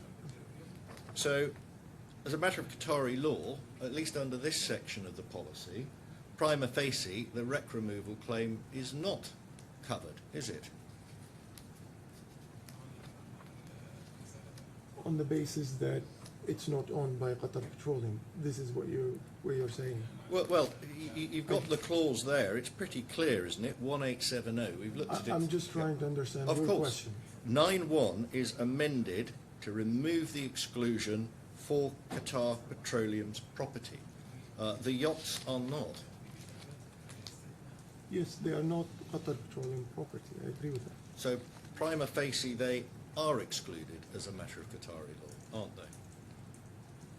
Now, The wreck removal claim. yeah, as you indicated previously, Qatar, in relation to Qatar Petroleum, the liability here arises from negligence, not a contractual liability. So if we're talking specifically about this exclusion, then your understanding is correct. Thank you. Now, I just wanted to ask you if you understood something, because in your report, you refer to the cross liabilities clause. Yeah. And it is fair for me to take you to that, Yes. so I ought to do it. It's at page 1880.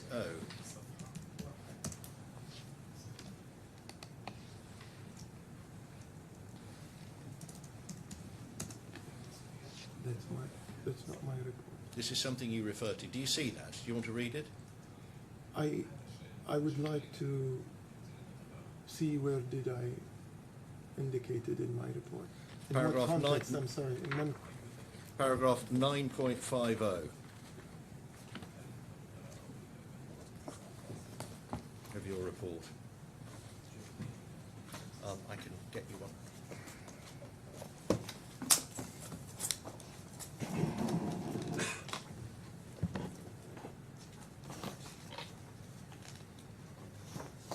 This is just an example.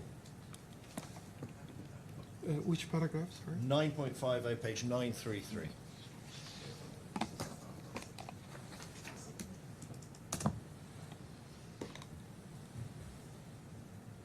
Yes. And here you say both section 1 and section 2 of the policy incorporates the cross liability clauses, which means if one insured incurs liability to another, the policy will operate as if separate policies had been issued to each insured. This is relevant because Qatar Energy isn't insured, as well as Nakilat shipyards and Nakilat. Do you see that? Yes. And was it your understanding that there was a cross liability clause in both sections of this policy? Yes. But that is, in fact, not correct. If one turns back, please, Mr. Al-Ansari, to page 1870, you can see the original conditions of section 1 of the policy. Do you see that? Yes. And what we do not have in that section is a cross liability clause, do we?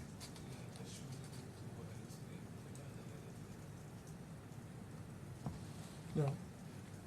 And if you turn on, please, to section 2, you can see that there is a cross liability clause under section 2. Yes. So that appears to be an error that you have made, which is why I'm asking you all of these questions. Let me Just before we move on to the second section of the policy, I'd like to ask you about another provision in this section 1. Could you turn to 1876, please?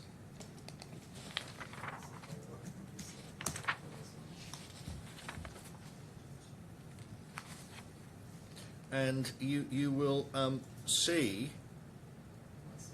the due diligence clause. Do you see that? Yes.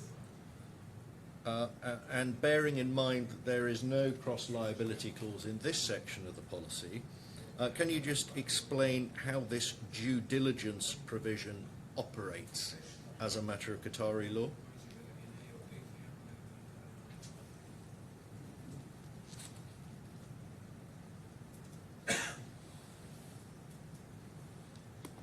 It creates a duty on the assured and their agents to basically at all times take reasonable steps to minimize their losses. So, for example, to take a practical example from this case, if there was a fire on the 27th of July, Mm-hmm. and a separate, as we know, fire on the 11th of August, there would be therefore a duty on the assured, both Qatar Energy and Nakilat Shipyard, to take such measures as may be reasonable for the purpose of averting or minimising loss. Yes, based on this, yes. Let's turn on to look at section 2, because that is subject to different terms and conditions. And what you can see at page 1871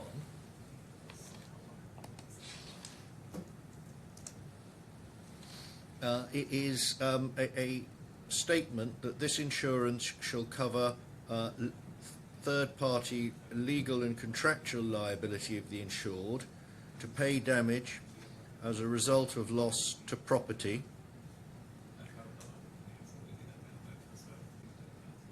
including indemnity obligations in respect of losses under the contracts described herein or similar contracts entered into by NDSQ, NACALAT, I'll just call them.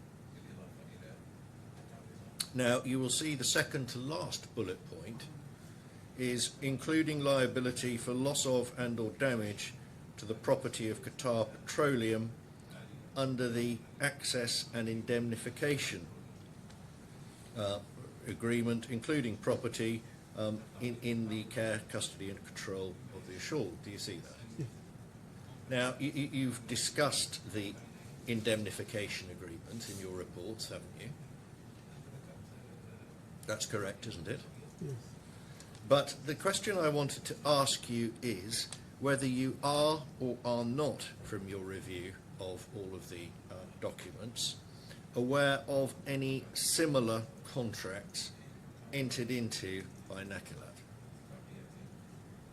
Sorry, can you say that again? Yes. A similar contract? Well, if you go back to the first bullet point on page 1871, yes. You will see that coverage is for, and I'm reading the last two lines, Yeah. similar losses under the contracts described herein, or similar contracts entered into by NACALAT, I'll call them. Okay. So you can see the contract described is the indemnification agreement. What I want to ask you is whether or not you're aware of any similar contracts to the indemnification agreement. I don't recall, to be honest. Can we turn on, please, to the second section of the policy? This starts at page 1880, clauses LSW 244. And the insuring agreement is for liability imposed by law arising under an indemnification contract and or property damage. So this matches what we saw before, doesn't it?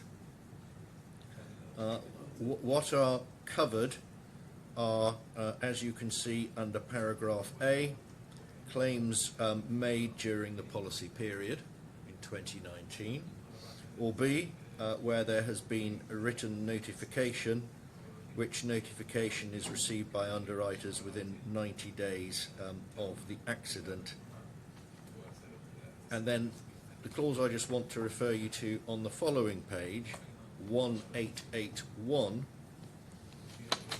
so you can see the clauses I'm going to ask you about. With respect to B and C above, underwriters will only provide an indemnity for any claim resulting to such notification, which claims are first received during a 7-year period from the date such notification is received by underwriters.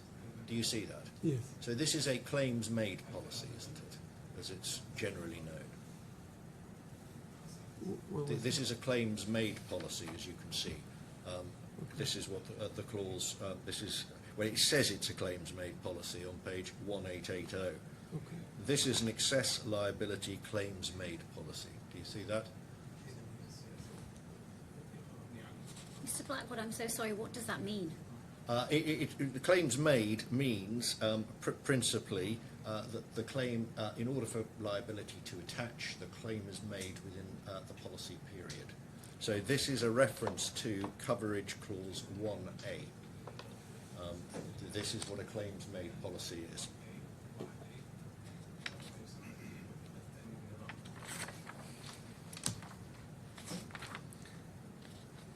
Now, I'd like to take you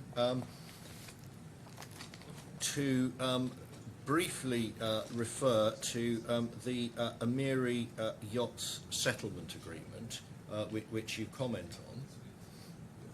But I'm right, because I may not need to turn it up and go through it. I will if we do need to. But you say you haven't actually seen the ship repair contracts, have you? Where do I say that? Can you take me to it, please? Yes, well, can you tell me, I can give you a reference every time, have you seen the ship repair contracts or not? Before we go back to your report. That's a question of I've fact. seen lots of documents. If Do you know whether you have seen, without being referred back to your report, whether you have seen the ship repair contracts? I don't think so. I don't think so. But if Well- it's in my report, Well, it is in your report. What you say is that you haven't seen the ship repair contracts, but that you assume that they contain an obligation to provide reasonable skill and care. sure. If this is what I say in the report. Yes. It is. You can look at that in a moment. But my question to you is this. If QBE did not have authority to bind Liberty somehow, then clearly Liberty would want to see these ship repair contracts before compromising any of their own liability, wouldn't they? Well, I'm assuming that Liberty have seen them. They've already approved at one level. I haven't seen the agreement, but they've already approved on one level the payments and the claims. So if they need to see them, they would have asked for them at that level, not at the retrocession level. So They would have, sorry, my point is that they would have the full information because they've participated in approving the claims and payments. So, well, assume with me for the moment that QBE does not have authority to bind Liberty to settlements, and leave aside whether Liberty did or did not actually see these. So, The question I'm asking you is, a retrocessionaire in the position of Liberty, before making a settlement, would want, wouldn't it, obviously, to see these ship repair contracts, to make sure they didn't contain limitations of liability, something like that. assuming that Liberty did not participate there and didn't have the power to request for the documents, and QBE did not have the power, of course, they would have the right to ask for them.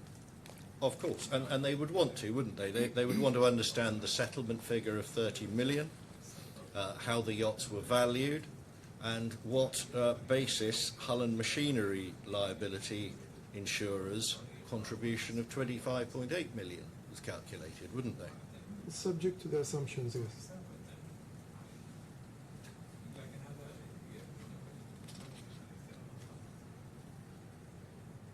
Now, let's move on to the Halls claim, the super yacht Halls claim, please. And you can refer to your report if you would like, page 935 to 936.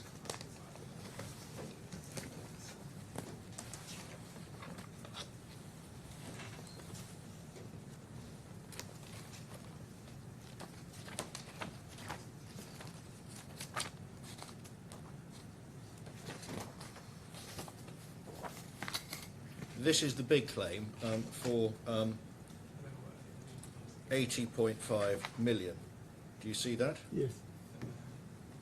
And as I understand this claim, it isn't clear, and this is what you tell us, how much of this sum will be presented for cover under the liability cover. That's correct, isn't it? Where do I say that? do you not remember this report? I do Mr. remember, Allen? but Sorry. there are too many information and Okay, it of would course. be It's better- para 9.63. yes. I understand from a new Stige report, which I understand was received after my instructions were issued, that the property claim has been settled with QE in the sum of 80 million net of deductible. It's not yet clear how much of this sum will be presented for liability cover. Yes, I see that. So clearly this is not a claim that has or can have crystallised under the insurance, can it? Can you say that question again? And until there is presentation Yeah. under the liability cover and agreement by someone or judgment or award, then the claim is not crystallised, has it, the indemnity claim? Yes, but if you complete the paragraph, it talks about a court decision, which I will come was back to Al Qut. recovered. I have quite a lot to say about Al Qut, as But you would yes, imagine. But let's leave Al Qut to one side. Okay. That is correct, isn't it? again, what is correct? Until a sum is presented for cover Oh, yes. under the liability insurance, and there has been some judgment, award, or agreement by a party with authority to bind, the claim is not crystallised yet, this big claim. That is correct as a matter of Qatari law, isn't it? Leaving aside Al Qut. Yes.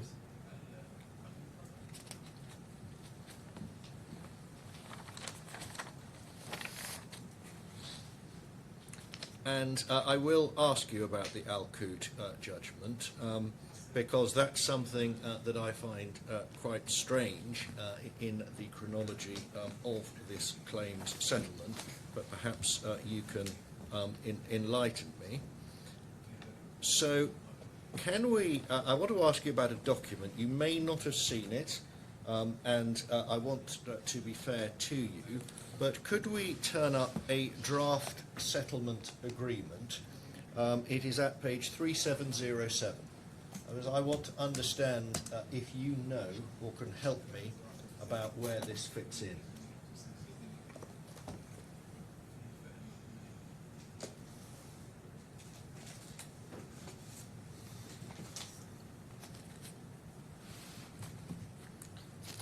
So it's page 3707.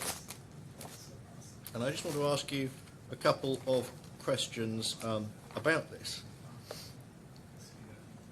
You see here a draft agreement between Qatar Energy, Qatar Gas, Nakilat, etc., without prejudice, subject to contract. Do you see that? Yes. If you then turn over, you can see the recitals. QE's granted a license to Nakilat for the purpose of occupying and using the shipyard in accordance with the Access and Indemnification Agreement. You've seen the Access and Indemnification Agreement, haven't you, because you refer to it in your report. Yes. Then on 11th of August 2019, the fire occurred, and there is reference to prime power. You understand that recital, don't you? Yes. E, causing damage to the super yacht hull. F, causing total loss of the 3 vessels, which we talked about. G, the super yacht hull is to be deconstructed, land cleared, prepared and made safe, all to be done by QE. Do you see that? Yes. Then I want to ask you about H, whether you can help me with this at all. On 21 November, Qatar Energy and Nakilat, so this is between 2 of the co-assures we've seen, entered into the agency agreement which provided that Qatar Energy shall administer the removal and disposal of the Nakilat objects pursuant to the terms of this agency agreement. Have you ever seen this? You mean this agreement? Yes, it's in bold, agency agreement. I don't recall seeing it. No, we haven't seen it either. The reason I'm asking you is we don't know whether it's a similar contract within the meaning of the policy, section 2, or not. But if you haven't seen it, I can't ask you anything more about it. Recital J, I want to ask you if this is something you understood or not before today. Qatar Energy was responsible for providing the firefighting equipment and personnel at the facility. The occupiers alleged that the firefighting response was inadequate and incompetent. The occupiers hold Qatar Energy liable for all losses and claims whatsoever arising out of or connection with the allegedly negligent firefighting and response by Qatar Energy to the fire, including but not limited to costs incurred in performing the work and any liability to indemnify QE in whole or in part. Is that something that you have any knowledge of at all, Mr. Al-Ansari? I think I've read somewhere that they have been providing the firefighting equipment. Right. So you are familiar with this? Not with this specific clause, no. Are you familiar with the allegation of negligent firefighting made against Qatar Petroleum, I which know is that- really what I'm interested in? I don't recall where I read it exactly, but I think I read it somewhere in one of the reports. Do you know what became of this allegation? Was it compromised? Was there an agreement? Because that's the part of this I'm particularly interested in. I don't recall.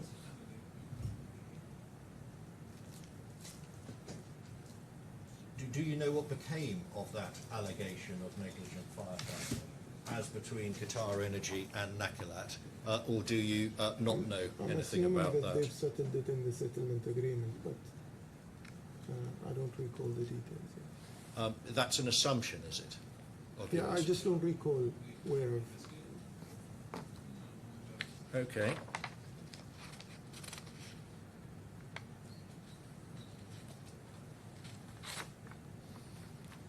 You would agree, obviously, that if QBE did not have some form of binding authority to bind Liberty to the under the retrocession to settlements, it's obviously something that Liberty would want to explore, isn't it?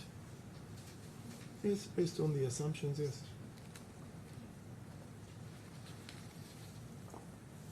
Now, you've seen the date of this, and this is where the relationship between this and Al-Qut gets a little perplexing. This agreement appears to be in force, being considered to be executed in 2023. Do you see that from page 3705?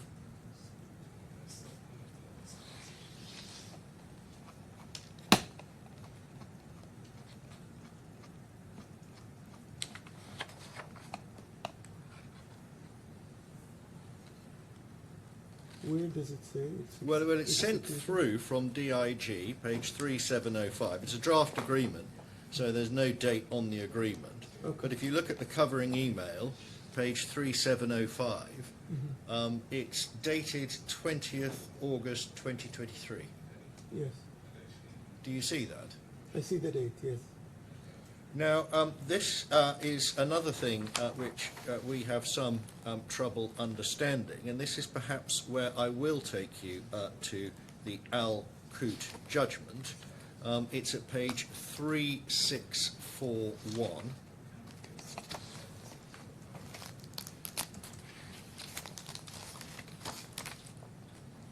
And this is something you're familiar with, I think, isn't it? Yeah. Now, this judgment predates that draft settlement exchange we saw. You can see that from the heading, held in public, sitting at the court premises on 15 November 2022.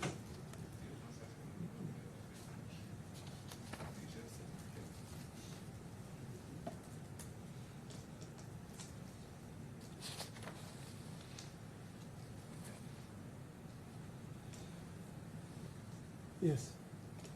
And what appears to have been contemplated is a settlement agreement, because it comes later in time, that supersedes, replaces this judgment, isn't it?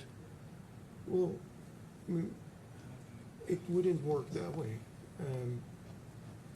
A decision was issued anyway. Now, if that agreement is a kind of a settlement in reference to this decision,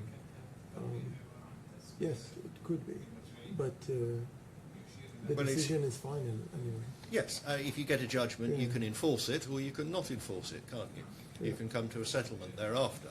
But Yes. the chronology seems to envisage something superseding, taking place after this judgment, doesn't it? I cannot assume that because I haven't read whatever it's called an agency agreement, so I don't know if it's a settlement or not. I don't know the details. Well, But I agree your with you. assumption is not wrong as well. It could be a settlement, but I cannot determine that. And what actually happened, and we'll discuss this judgment a little bit, is this was a claim by Al Qut Insurance and Reinsurance Company. Yes, So they are the captive insurer of Qatar Petroleum, by which I mean fully owned by. That's correct, isn't it? Did you know that? I know they own them, but I don't know if it's fully owned. Okay. I cannot confirm that. Largely but owned. I know they are. So Well, this appears to be a claim between the same parties to that draft settlement agreement, effectively. Al Qut as captive of Qatar Energy or Qatar Petroleum, suing Qatar Gas and, of course, Nakilat Shipyards. That's correct, isn't it? If they are listed there, yes. I beg your pardon? If they are listed in the agency agreement you showed us, I don't recall who's listed. I won't take you back to that now because I do want to get through some questions on the actual decision, because you place quite a lot of reliance on this. Now, the first and obvious point to make, as I understand it, is for some unknown reason, the defendants didn't make an appearance, did they? They did it. I beg your pardon, sorry? Based on the decision, they did it. And that's very strange, isn't it? Because if QBE was controlling this, Should I? Okay. I know that. if QBE was controlling this loss adjustment, one would have thought, unless QBE gave some very strange instructions to Nakilat, don't turn up at all, that QBE would have wanted this claim to be defended based on the allegation of negligent firefighting that we've just seen. So it is unexplained, isn't it, why the defendants simply didn't appear, unless you know something that I don't. No, I don't. I don't know why they didn't appear. It could, of course, again, we don't know what QBE did, but it could, of course, be a flagrant breach of the claims control clause in the Aon policy, couldn't it? If they're supposed to be controlling the claim, but Nakilat simply did nothing and didn't turn up and allow this judgment to be entered, that seems to be one possibility, doesn't it? Again, if we are assuming, yes, there are many assumptions can be put forward. Now, let me ask you about the actual contents of the judgment, please. So, what appears to have happened, page 3642,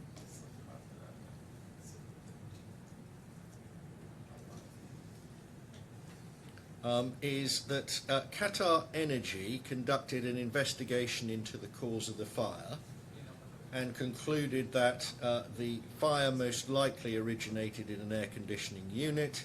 It may have been caused by an electrical fault, and electrical faults had been observed in another air conditioning unit. Have you read the IFIC report? the loss adjuster's report commissioned by Qatar Energy into the cause of the fire. Whose report? Sorry. IFIC. The report referred to here in this judgment. I don't recall looking. Okay, I'll show you that later, but I'm going to deal with this judgment first. Then, if one turns over to page 3643,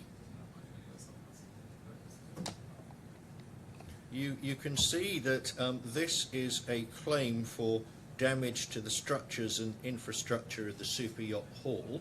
Do you see that? Can you take me to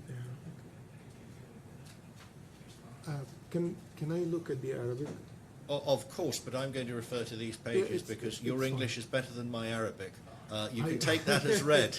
I Mr. just Allen, need sorry. to confirm the.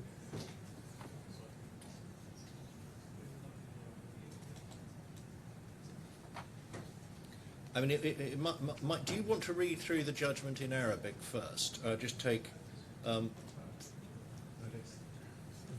couple of minutes to read through it, and then I can ask you questions by reference to the English. Sure. I want you to be comfortable.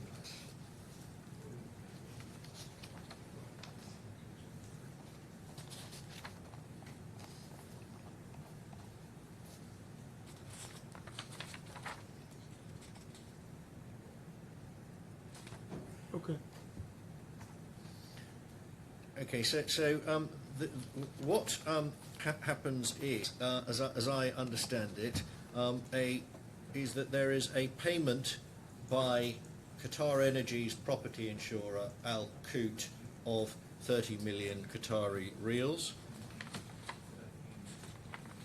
approximately $8 million. Do you see that from page 3643? Yes. But they also claim an additional sum of 115 million Qatari riyals. Do you see that? Yes. And you see from page 3644, the defendants were duly served by the proceedings. This is Nakilat and Qatar Gas. Yes. But Nakilat were in liquidation. The liquidator was notified and didn't enter an appearance, which is what I asked you about. Do you see that? Yes. Then I wanted to take you on, please, to page 3646 and 3647. So, based on the foregoing, the following facts are set forth as established by the Ras Lafan police station certificate regarding the cause of the fire. Now, I just want to identify that document with you without ideally closing this. I don't know if we can do that.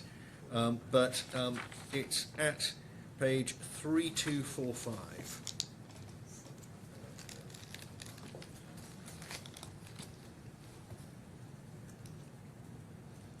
Can you see that, Mr. Al-Ansari? So this is the police report, or certificate, I should say.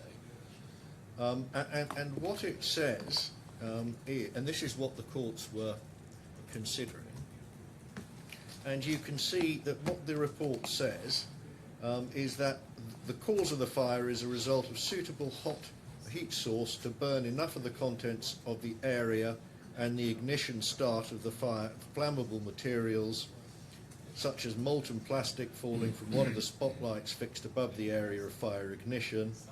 But it was difficult to assert this, and this was because it was not found due to disappearance, extinction of contents of fire ignition, and it was dangerous to remove the debris. You see that? Yes.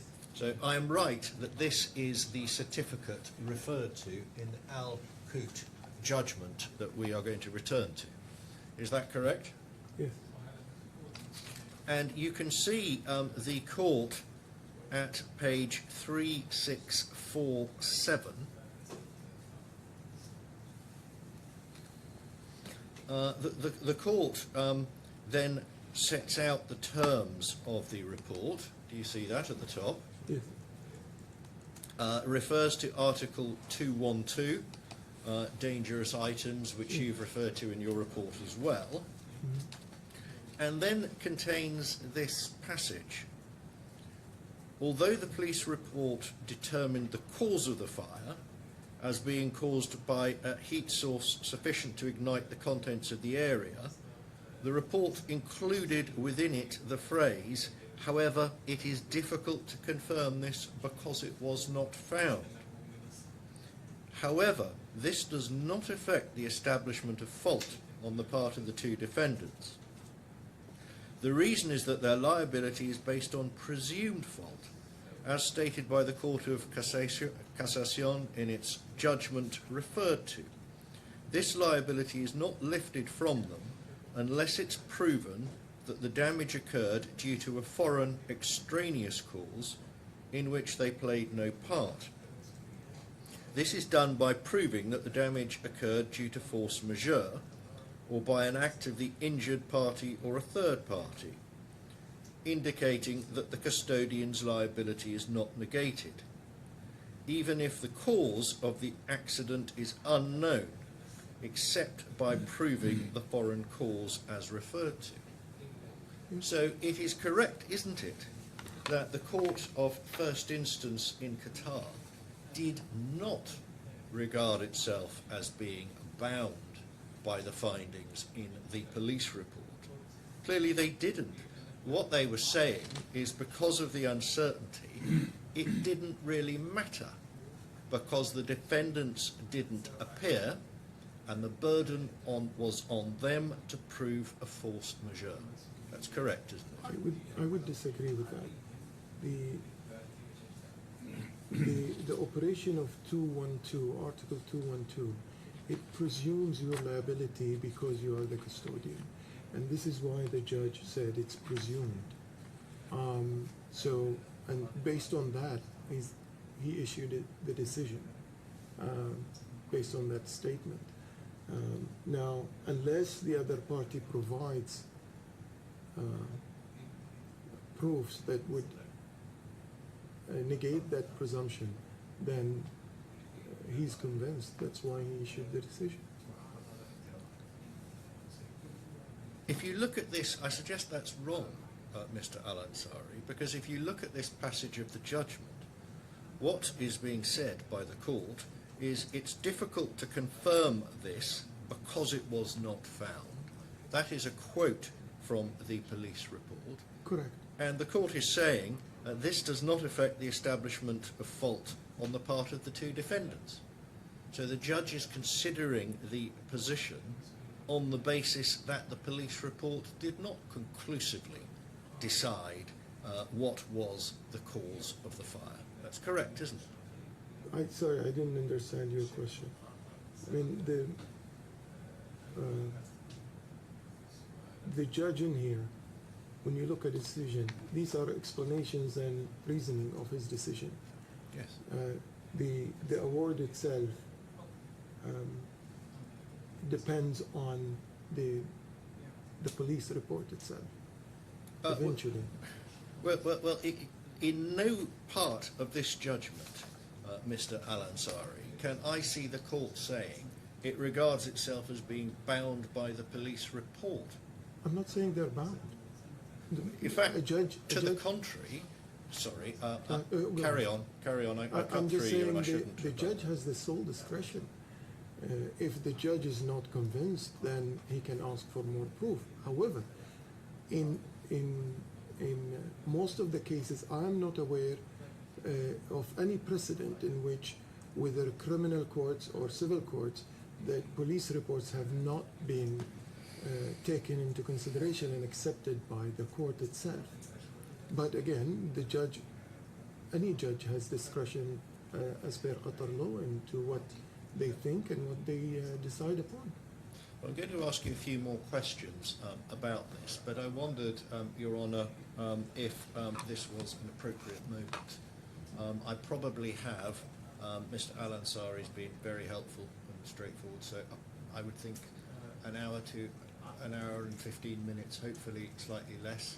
So depending on my learned friend's expedition, we still may be on course for Yes.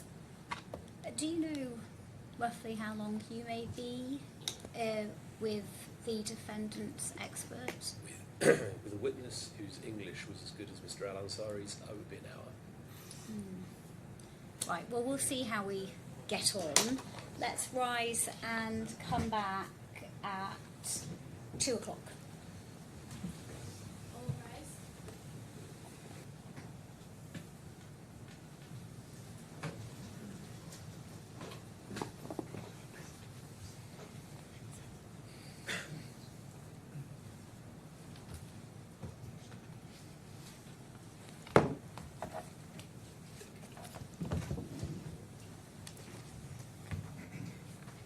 Mr. Al-Ansari, it was remiss of me. I ought to have reminded you before the lunch break that you're still on oath and not to discuss your evidence with anyone. I presume you did not discuss your evidence with I anyone? was left alone. Thank you. I witnessed that, Your Honour, so I felt very sorry for Mr. Al-Ansari. But Mr. Al-Ansari, before we broke, you were saying that a judge is free to do what they want to do. They can follow a police report or not, although in practice they tend to. Of course, though, the Al-Qut decision is an example of a judge being faced with two different potential causes of a fire. One postulated by Qatar Energy's expert and one by a police report, and finding that they didn't need to choose between the two, isn't it? Because of the doctrine of presumed fault and the failure to show a force majeure. That's correct, isn't it? Based on the decision, yes. What I also wanted to ask you, because it interests me, page 3649, you can see that the plaintiff, this is Al-Qut, the captive of Qatar Petroleum, also brought a claim, a much bigger claim, for 115 million Qatari reals, which was dismissed on the basis that the action in question was a subrogated claim, there was no evidence of payment, etc. My understanding from Mr. Mahanadi is that as a matter of Qatari law, subject to a very narrow exception, it would be difficult for Qatar Energy to bring a fresh action for this 115 million, given the fact that the claim was dismissed in this action. That's correct, isn't it? Against the same party, it's correct. So if they cannot go back and claim it against Al-Qut, the parties to the decision itself. Thank you. Just very briefly, because I think we're largely agreed, I won't refer you to Al-Qut anymore, but I just wanted to refer you, I think you agree with Mr. Mahanadi on this, about Article 217 of the Qatar Civil and Commercial Procedural Code. It's at page 6431.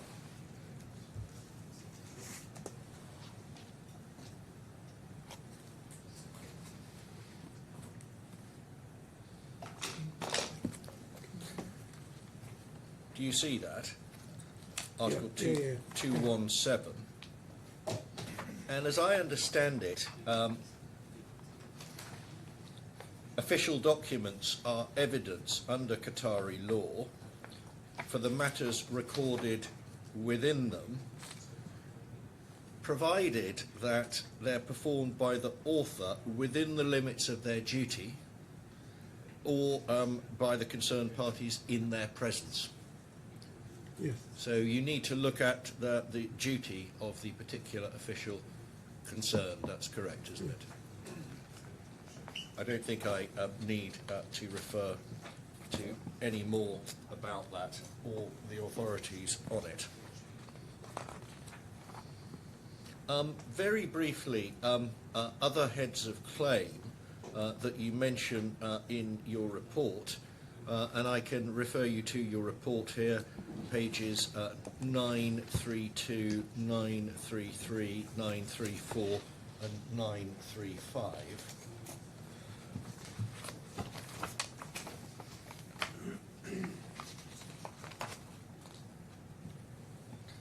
Starting with the rather smaller demolition claim, I think you say in paragraph 9.52 that it's not clear to you where this head of loss sits and whether it is something, a freestanding claim or part of the property claim, the Hall property claim. Yes, And that remains the position, does it? yes. Okay. The wreck removal claim, 934 to 935. You say here you understand that QBE confirmed by letter dated 19 August 2020 that liability underwriters would accept responsibility subject to conditions. You say you haven't seen a copy of that letter and understand that Qatar General doesn't have a copy. Do you now have a copy of that letter? No. I beg your pardon? No. Okay. I don't need to ask you anything further about that then.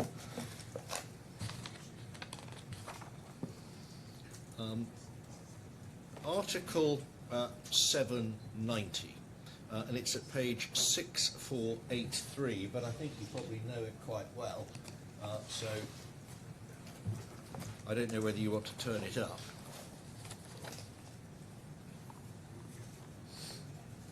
So, upon the occurrence of the insured risk or the contractually specified term, the insurer is obliged to pay the due amount within 30 days from the date of... Sorry, I think... Sorry, 6463, if I gave a bad reference. Oh, do you want it in Arabic? I apologise. It's the translation. It's in both. Yeah. Yeah. So it's 6464, the Arabic. Okay. So, upon the occurrence of the insured risk or the contractually specified term, the insurer is obliged to pay the due insurance amount within 30 days from the date that the entitled party submits the necessary documents and information to verify the claim.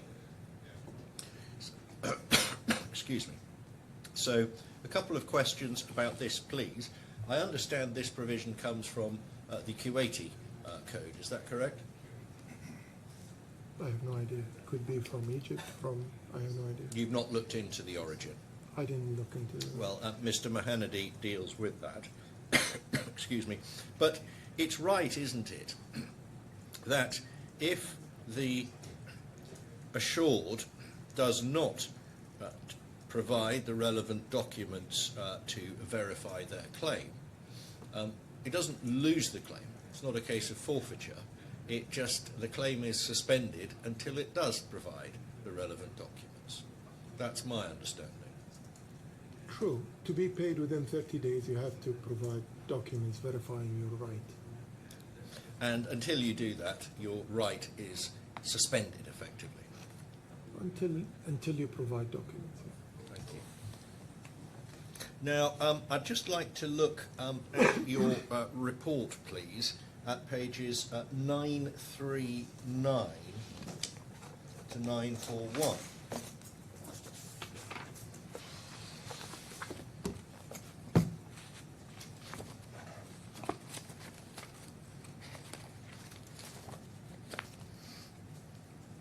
Now, in paragraph 9.82, you say, once documents have been provided and accepted within the established contractual claims handling framework, and especially where claims control or cooperation clauses exist, the quantum becomes fixed according to what the controlling insurer and reinsurer has agreed, absent manifest fraud or error. Yeah. And you cite as authority the Nasser Al Ali and Gulf Insurance case. Do you see that? Yes. And then, if one moves on to 941, because I'm only going to ask you once about this case, you see in paragraph 9.84, you say that the absence of documents alone does not extinguish the insured's right to claim unless there is a clear failure to act reasonably and in good faith. The decision in Nasser al-Ali confirmed this approach, holding that documentary sufficiency is judged both by compliance efforts and external practices. Do you see that? Yes. So with that in mind, I just wanted to have a look at this judgment, please. So you'll find this judgment starting at page 6785.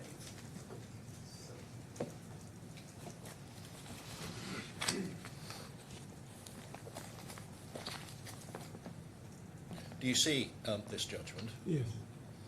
And it's quite a long judgment, which I've had the privilege of reading, and it runs right through to page 6796. Do you see that? Yes. It deals with Article 790 very shortly in paragraphs 46, 47 and 48. On page 6795. Do you Yes. see that? Yes. This judgment is no authority, is it, for any of the citations that I've just referred to, any of the propositions I've just referred you to in your expert report? Which sections of this judgment do you rely on? I use this judgment to show that the sufficiency of documents and the external, if you weren't able to provide the full documentation due to external reasons, a court would accept whatever documentation is provided. And this is purely showing that the documents, once provided, the insurer will have to pay. Okay, well, I'll return to that in a moment, but it is not authority for the suggestion you make in paragraph 9.82 of your report, 939, at all, is it? Once these documents have been provided and accepted, especially where claims control or claims cooperation clauses exist, the quantum becomes fixed according to what the controlling insurer or reinsurer has agreed, absent manifest fraud or error. Sorry, which paragraph is that? 9.82, page 939. Yes. You cite as authority for that proposition Nasser al-Ali Enterprises and Gulf Insurance. Your note 54. Oh, yes. We've just looked at it. Yes. But there is nothing in that judgment that even deals with established contractual claims handling frameworks, claims control or claims cooperation clauses, or indeed manifest fraud or error, is there? I didn't cite it for that reason.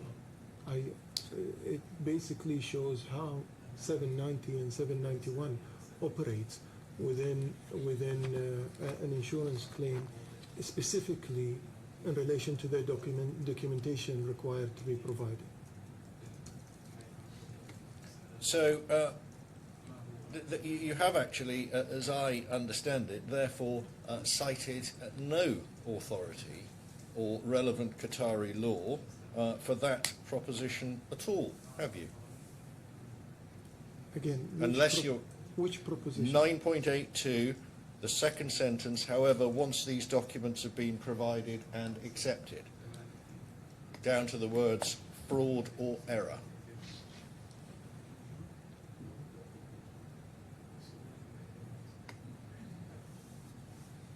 It's under A.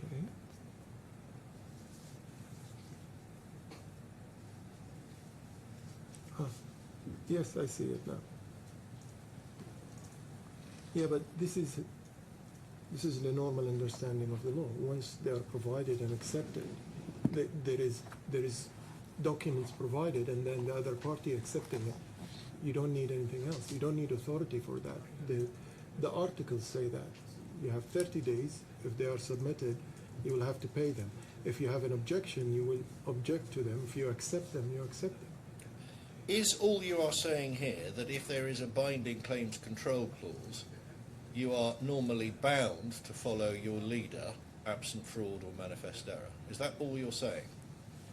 Yes, and depending on the operation of 792, which I cited in other paragraphs, the operation of the causation of the incidents. But yes, effectively yes.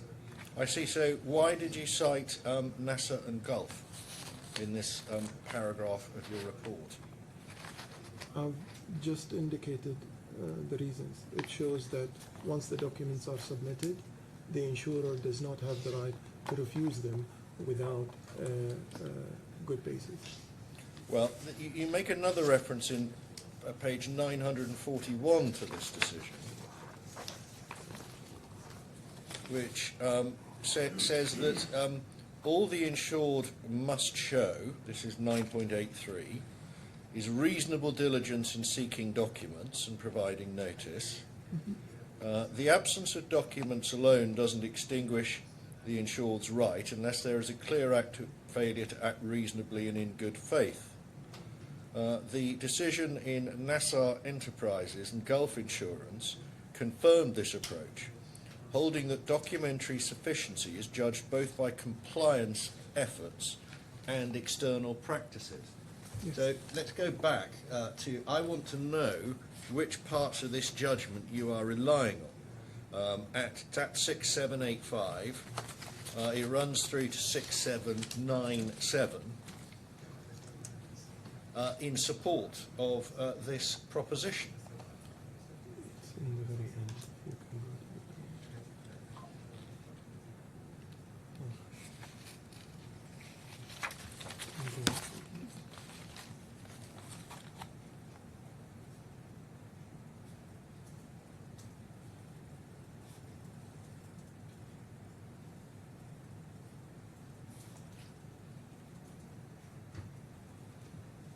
If I can take you to paragraph 48. 48. Yes. Yes, so it reads, the claimant, at least the second sentence, the claimant did provide the defendant with the supporting documents based on the insurance agreement after the labour case, which was upheld by the appellate decision and in which the defendant was a joint litigant. Nevertheless, the defendant failed to fulfil its legal and contractual obligations towards the claimant. Yeah. So this doesn't say anything about external practices or compliance efforts, or that all the insured must do must show reasonable diligence in seeking documents. At least insofar as I can see, or if you're referring to a different part of the judgment. If I can have a minute.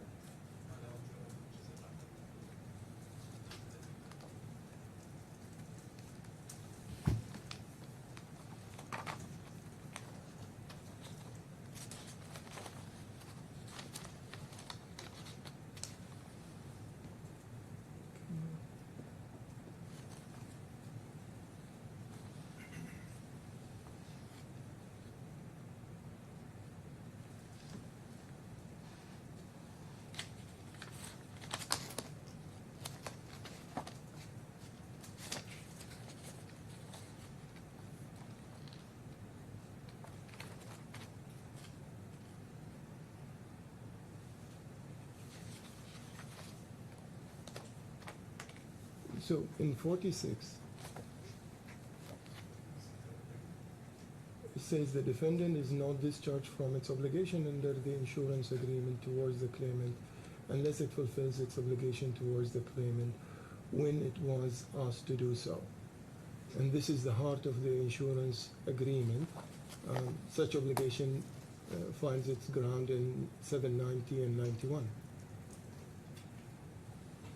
As you go through reading to the end, eventually, effectively, it basically tells you that once the documents are provided and a payment needs to be made.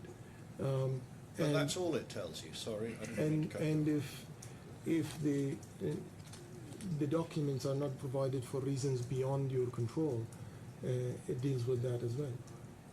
So which bit are you relying on for that second part of the proposition?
Can you give me your question again? Sorry. Well, you just said two things, Yeah. Mr. Al-Ansari. You said, firstly, that this case simply shows that once the documents are provided, Yeah. the insurer must pay an indemnity. And I understand that. But what I don't understand is your suggestion about not producing documents. All you need to do is make reasonable efforts, and then somehow documentary insufficiency is excused, if that is your evidence.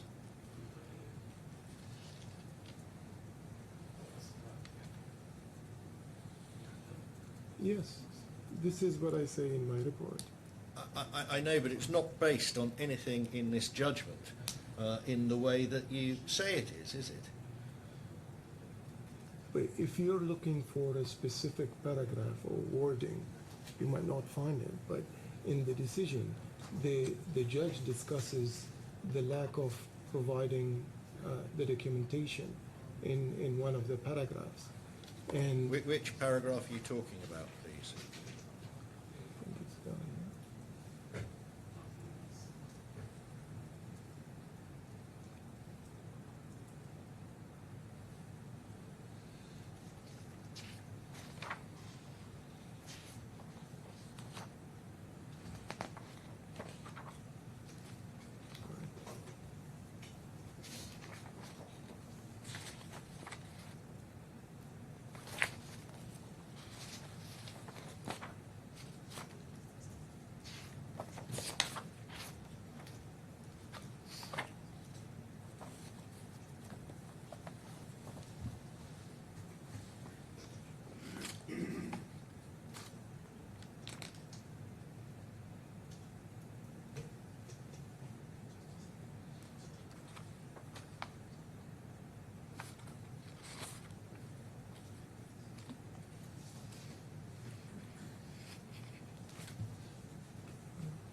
Well, whilst you're looking at that, and I'll ask you to continue doing so, please, Mr. Al-Ansari, I'm going to suggest a few things to you. If an assured does not have the documents to verify its claim, the fact that it made reasonable efforts to look for the documents doesn't make the claim good, does it? Well, if the reasons are beyond your control, then, for example, if the documents is not within your control, with somebody else's control, and you don't have access to it, and you can prove that, then you fulfilled your obligation towards submitting the documents, because it's beyond your control. The rest is beyond your control. I suggest to you that that must be wrong. If the document, whether it's in your control or not in your control, is essential to verifying your claim under Article 790, then your claim can't be simply verified by the fact you've used reasonable efforts to obtain the document, can it? Because the insurer is entitled to say, but you haven't established your claim. With your analysis, it means that insurers can simply say it's not satisfied and go, documents are not satisfying, and it will never be paid. If the basis for, if you have taken reasonable efforts within the sector that you are operating within, meaning insurance, and you've taken the steps that are usually taken by people at your level, the standards, and you have done everything in your power to provide certain documentation for verification, and it is not within your control to complete it, then you have fulfilled your obligation, because you are the one who are saying, not you yourself, the insurer is saying that you have not satisfied your obligation under Article 790. So once you say that, you need to explain what do you need from them and in what form. But I, just to be clear, Mr. Al-Ansari, I'm not saying that an insurer has the right to demand every document, whether it's in the assured's possession or not. I'm just making the more basic proposition that if an assured uses reasonable endeavours to obtain documents but cannot verify its claim, then the insurer is not obliged to indemnify under Article 790. That must be right, mustn't it? Well, I disagree with that. Now, if the documents are, I mean, first of all, what are these documents? There is no definition, there is no list of documents that are required to be provided. Therefore, you have to go back to the custom between insurers and insured in that sector and see how it's been done, what documents are provided, to what extent these documents satisfy the claim. I think Mr. Muhannadi in his report listed certain documents which he believes that should be sufficient to fulfill this article. And from my understanding, these documents, short of one, I think, have been all submitted. So, because we don't have a definition for what kind of documents you're looking for. Okay, let me give you an example. Yeah. A liability insurance contract, a ship repairer's liability insurance contract, and the liability is a liability for, to example, Qatar Energy. And a different insured cannot get the documents actually establishing that any liability ever or does exist, despite using reasonable endeavours to do so. The claim fails under Article 790, doesn't it? Because the documents required to verify the claim have not been produced to the insurer. What are these documents? Sorry, but it's a generic statement that cannot be applied to on the scenario itself. There are the documents in a sense would be either the claims that came forward, settlement that was already done, a court decision, or whatever is being agreed. Now, what form of documents? What are the documents? Well, I cannot just accept any generic document to be the one verifying. It doesn't really matter which document. What matters is the document is vital to verify the claim. But if you want me to give you an example, let's assume a settlement agreement under which a liability was established, and it isn't produced.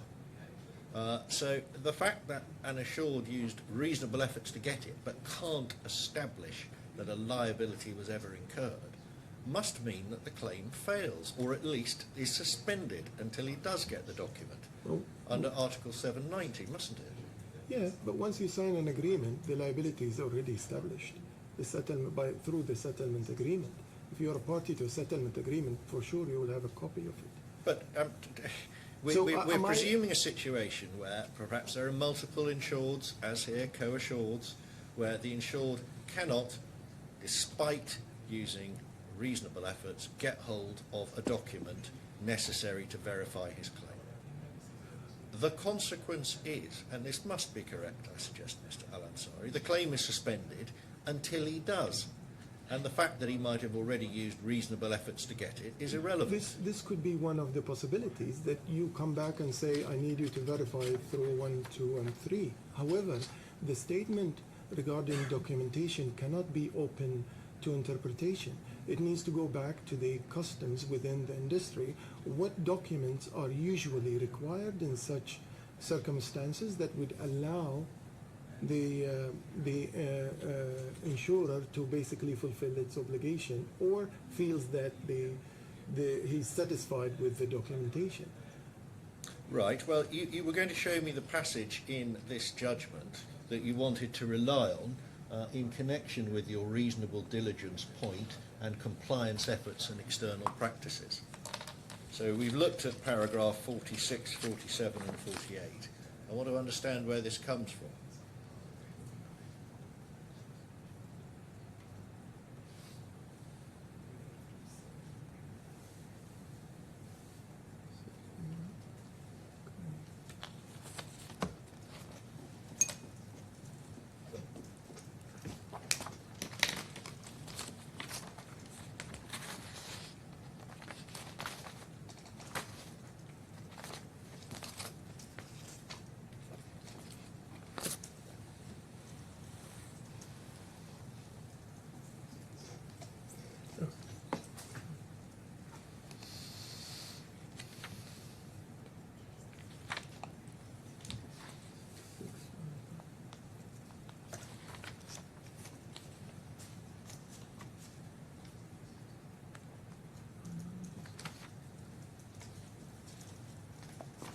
This is an agreement, not the decision.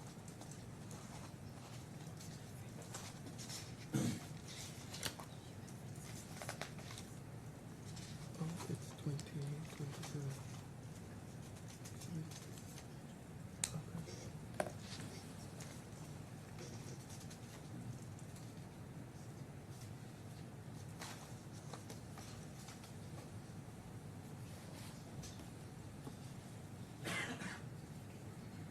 Oh, no, the decision itself.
probably read the whole judgment by now, have you, Mr. Oh, no. Allen? Sorry.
Mr. Al-Ansari, I'm going to suggest to you that what you say in paragraphs 9.83 and 9.84 of your report on page 941 are simply wrong, not supported by this judgment, and not in accordance with.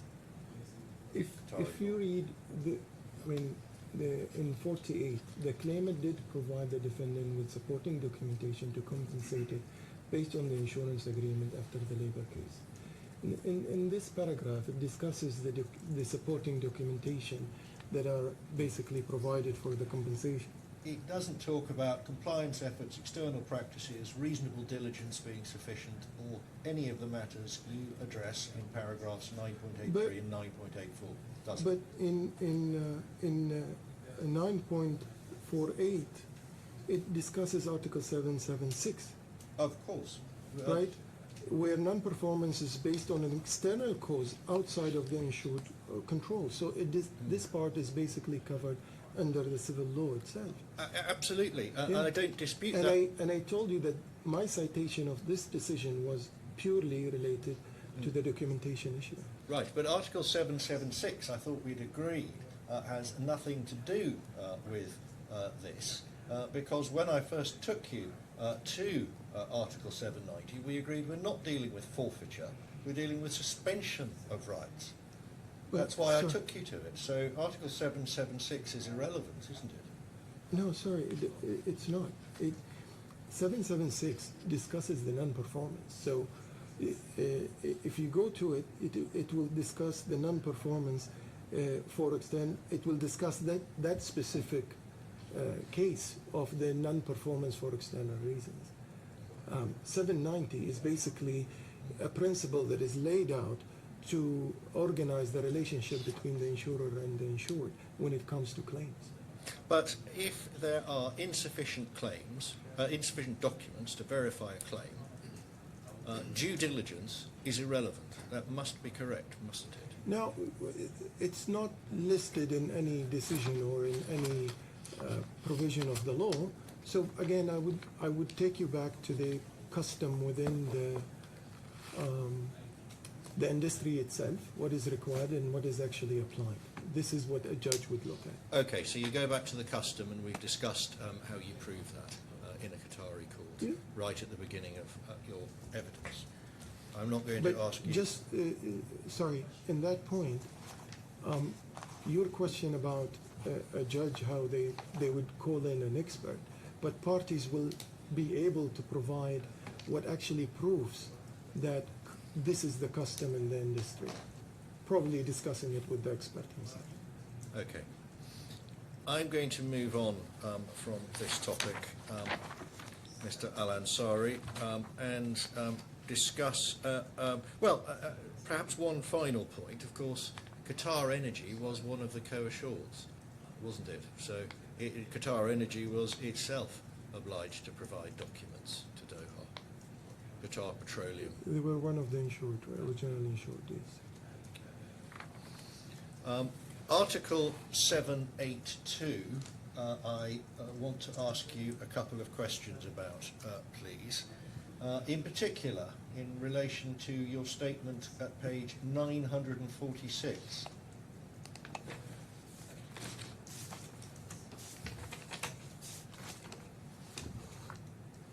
Where you suggest that there is no right to reduce an indemnity in accordance with additional premium chargeable unless deliberate, significant and causative omissions are in play. Now, I suggest to you that that is wrong, that there is nothing in Article 782 to suggest that. And also, Professor Al-Ansari tells us that this isn't the case. Causation is irrelevant, isn't it? Can you take me to the paragraph? please? Yes, 946, subparagraph D, only deliberate, significant and causative omissions are actionable. I suggest to you that that is simply wrong, not borne out by the text of Article 782 and not borne out by what Professor... Sorry, which paragraph again? I think... It is paragraph 9.102, subparagraph D for Delta.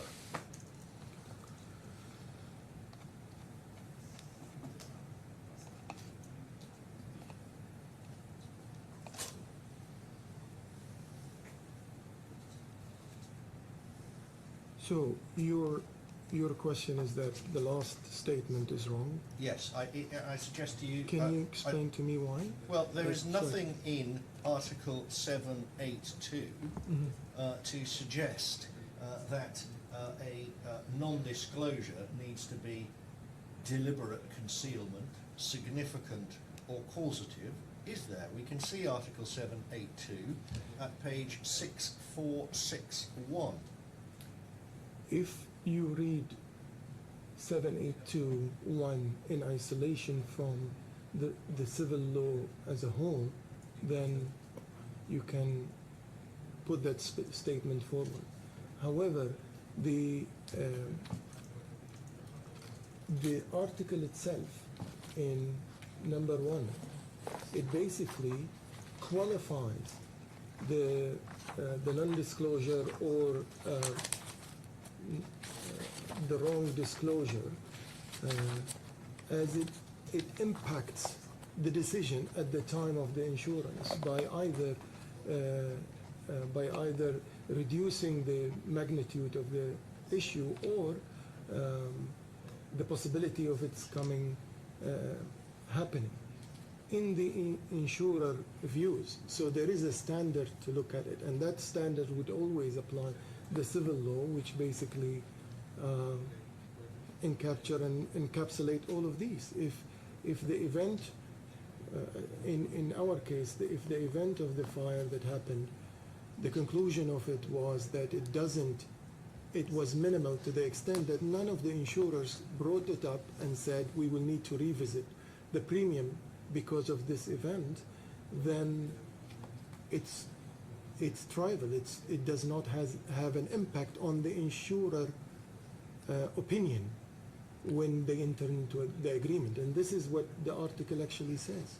I understand that insofar as that's what you mean by the word significant, but there is certainly nothing to suggest that non-disclosure needs to be deliberate, fraudulent or causative in this article. Oh,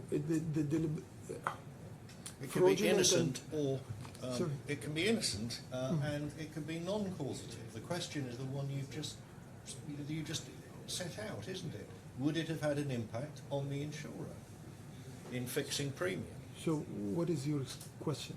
My suggestion to you is that you have used the words deliberate and causative omissions inaccurately. I can understand what you're saying about significance, but there is nothing in Article 782 or in Professor Alan Sanhori's work, which we'll come to, that suggests that it is only fraudulent non-disclosures or causative non-disclosures that are actionable, and it would be wrong. There are principles of the civil law that apply across any contractual relationship. Any fraudulent behavior grants you the ability to a remedy based on it. I think Article 259 discusses that, and I think 199 discusses the causation. Any act that causes damage, it has to has a relation between both. These are the main principles of the civil law across all contracts. Yes, well, certainly I agree that causation in most systems of law is required, but you have to explain which causation. And the causation requirement is in Roman numeral 3 of Article 782, isn't it? If the truth emerges after the occurrence of the insured risk, the insurer is entitled to reduce the insured amount in proportion to the ratio of premiums actually paid to the premiums that would have been due had the risk been properly disclosed. Causation as between the non-disclosure and the judgment of the insurer on premium. That is the causation test. You are correct when it comes to Article 3. That's a consequence of, that is one of the consequences of not disclosing.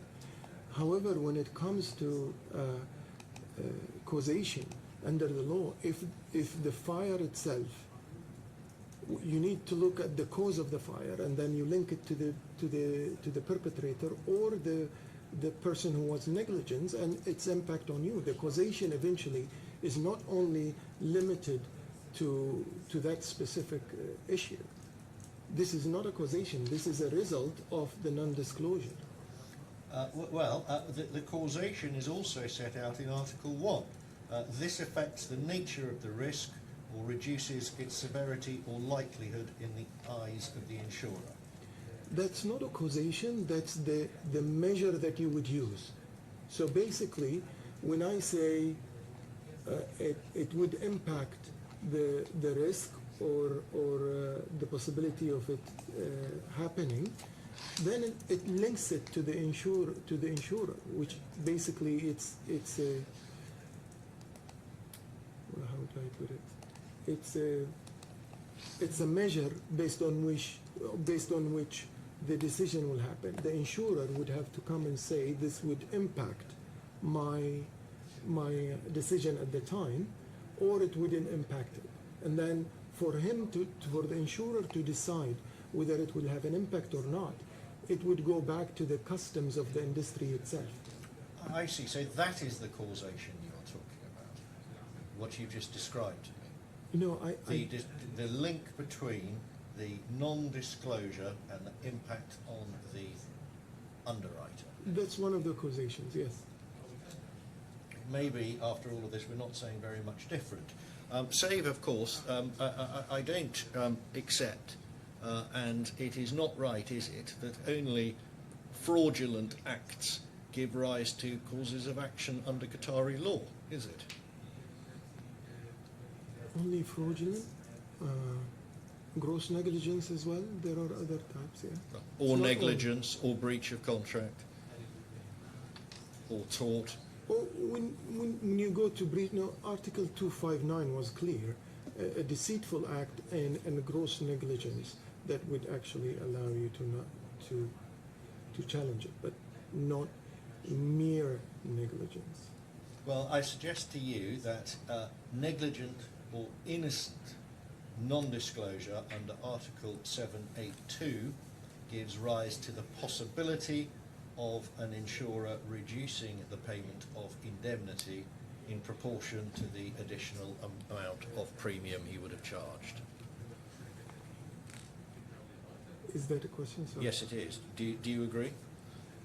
To the operation of 782? 782(3). Yeah. A non-disclosure, Yes. whether innocent, negligent or intentional, if it has a causal effect, will give the insurer the right to reduce the payment of an indemnity in proportion to the amount of additional premium he would have charged. That is correct, isn't it? It doesn't say what you said exactly. It basically says that if the truth, if the insurer became aware of the truth after the risk happened, It gives them an option to reduce Yes. the premium. That's it. It doesn't include negligence or any other. I see. And if the truth emerges after the occurrence of the insured risk, it doesn't matter why the truth didn't emerge earlier, does it? Based on this article, yes. But if you look at other principles of law, you can always find a basis. Well, I suggest to you that is the correct analysis, and I'm going to take you to something else now, Mr. Al-Ansari. This is the writing of the redoubtable Professor Al-Ansari, if I've got his name right, which I haven't. But could you turn to page 6889, Professor Sanhori, the Egyptian writer. And this is dealing with, in his paragraph 618, he's very highly respected, isn't he? Of course. As I understand it, he was responsible for the writing of the Egyptian Civil Code, which was in large measure derived from the Napoleonic Code. That's correct, isn't it? Correct. And the Egyptian Code has had a large influence on the laws of many of the codes in this region. Of course. That's correct, isn't it? Including Qatar. Correct. And what he says, under his paragraph 618, the conditions that should be present in the circumstance which lead to an increase in the insured risk. The first condition is that such circumstances occur after conclusion of the contract and during its validity, and they may increase the risk to a degree that if they existed at the time of the conclusion of contract, the insurer would have refrained from contracting or would have not contracted except in exchange for higher consideration. An increase in the risk may result from either a greater possibility of its occurrence or a greater severity in case it occurs. An increase in risk most commonly arises from a greater possibility of its occurrence, and then he gives some examples. So there's no suggestion here that, or qualification that any non-disclosure needs to be fraudulent, and he explains very clearly what the causal link is here, doesn't he? Which is an increase in risk from either a greater possibility of its occurrence or a greater severity. That is correct, isn't it? That is the causal I'm sorry, link. I'm just reading the Arabic to verify that.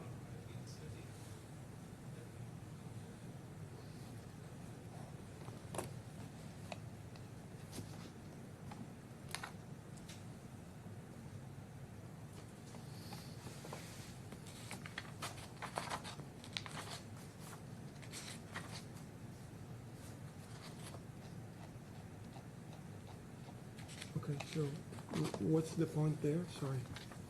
So what Professor Sanhori is explaining is the test, which is effectively equivalent to Article 7823, where the truth emerges for whatever reason after the occurrence of the insured risk. The causal link you're looking for is an increase in risk either from a greater possibility of its occurrence or from a greater severity in case it occurs. That is correct, isn't it? Yeah, he's saying that, and I think the article itself is operating on that basis. I have no further questions on that article.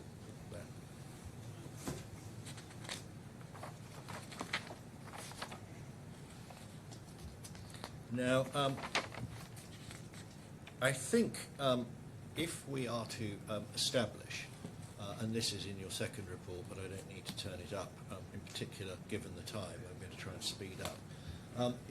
If we are to establish whether or not more premium would have been charged if the fire of 27th of July had been disclosed, we would need evidence from an expert underwriter, wouldn't we?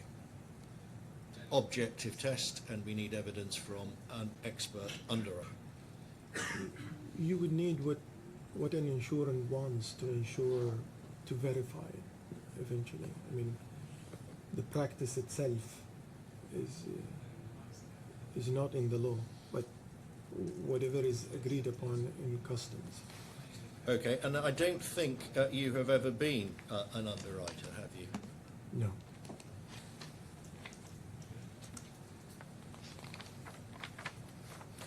I'd like to take you to look at the Burgoyne report, because you say that the Burgoyne report didn't come to a conclusive result in relation to the cause of the fire.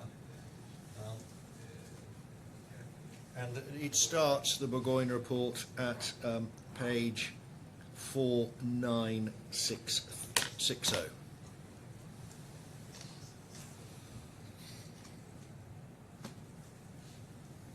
Yes. Now, you, I think, are familiar with this report. I've looked at it, yes. You have or haven't, sorry. I've looked at it, yes. Thank you. And what you can see, for example, at page 4963, is reference to the earlier fire of 27 July 2019. Do you see that? It's the last paragraph, page 4 of 8, internal 4963. Yes. Page 4965, last paragraph, 6 of 8, having regard to the nature of the defect, my inspection of an undamaged AC unit shows clear signs of a potentially incendive defect at the plug and sockets connection of the unit. The information provided indicates similar evidence has subsequently been found at another unit. There was also an incident involving a plug and socket connection on a third AC unit 2 weeks before the incident under investigation. Further down, thus when the evidence is taken as a whole, it leads me to the view that a defect at the plug and socket of the AC unit was located at the top of the tower when flames became visible. It should, however, be noted that these are preliminary conclusions based on limited information. Is that what you meant when you said that Burgoyne's hadn't come to a definitive view on the cause of the fire? We have a decision, a court decision that has a police report in it identifying the cause of the fire. Similar to the police report in here, he concludes that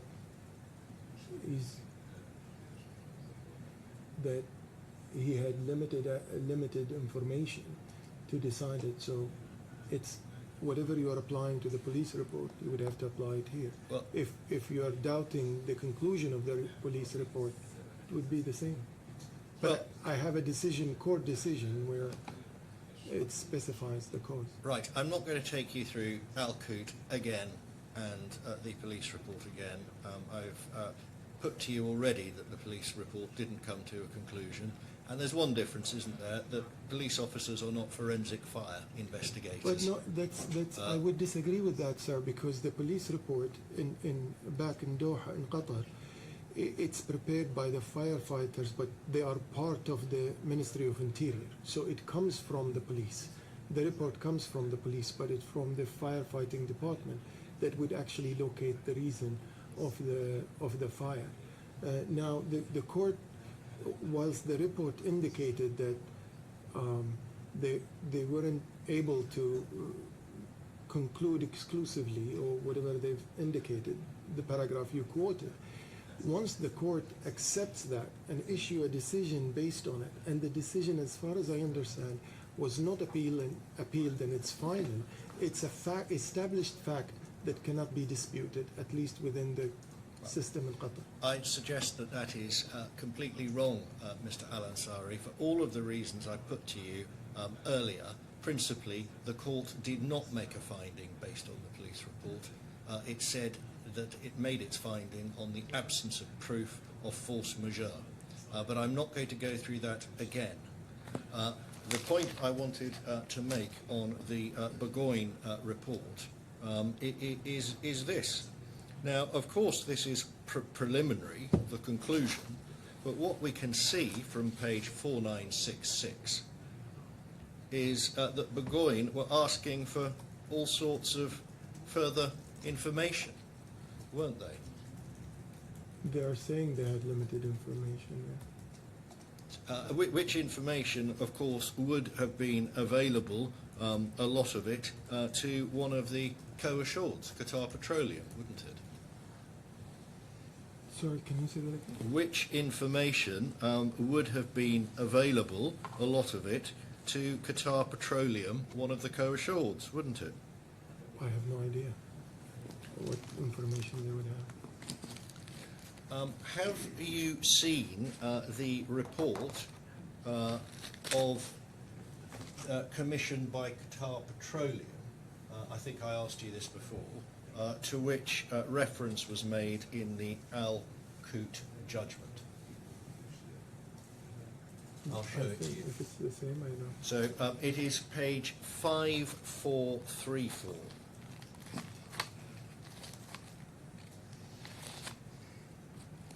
I don't believe so.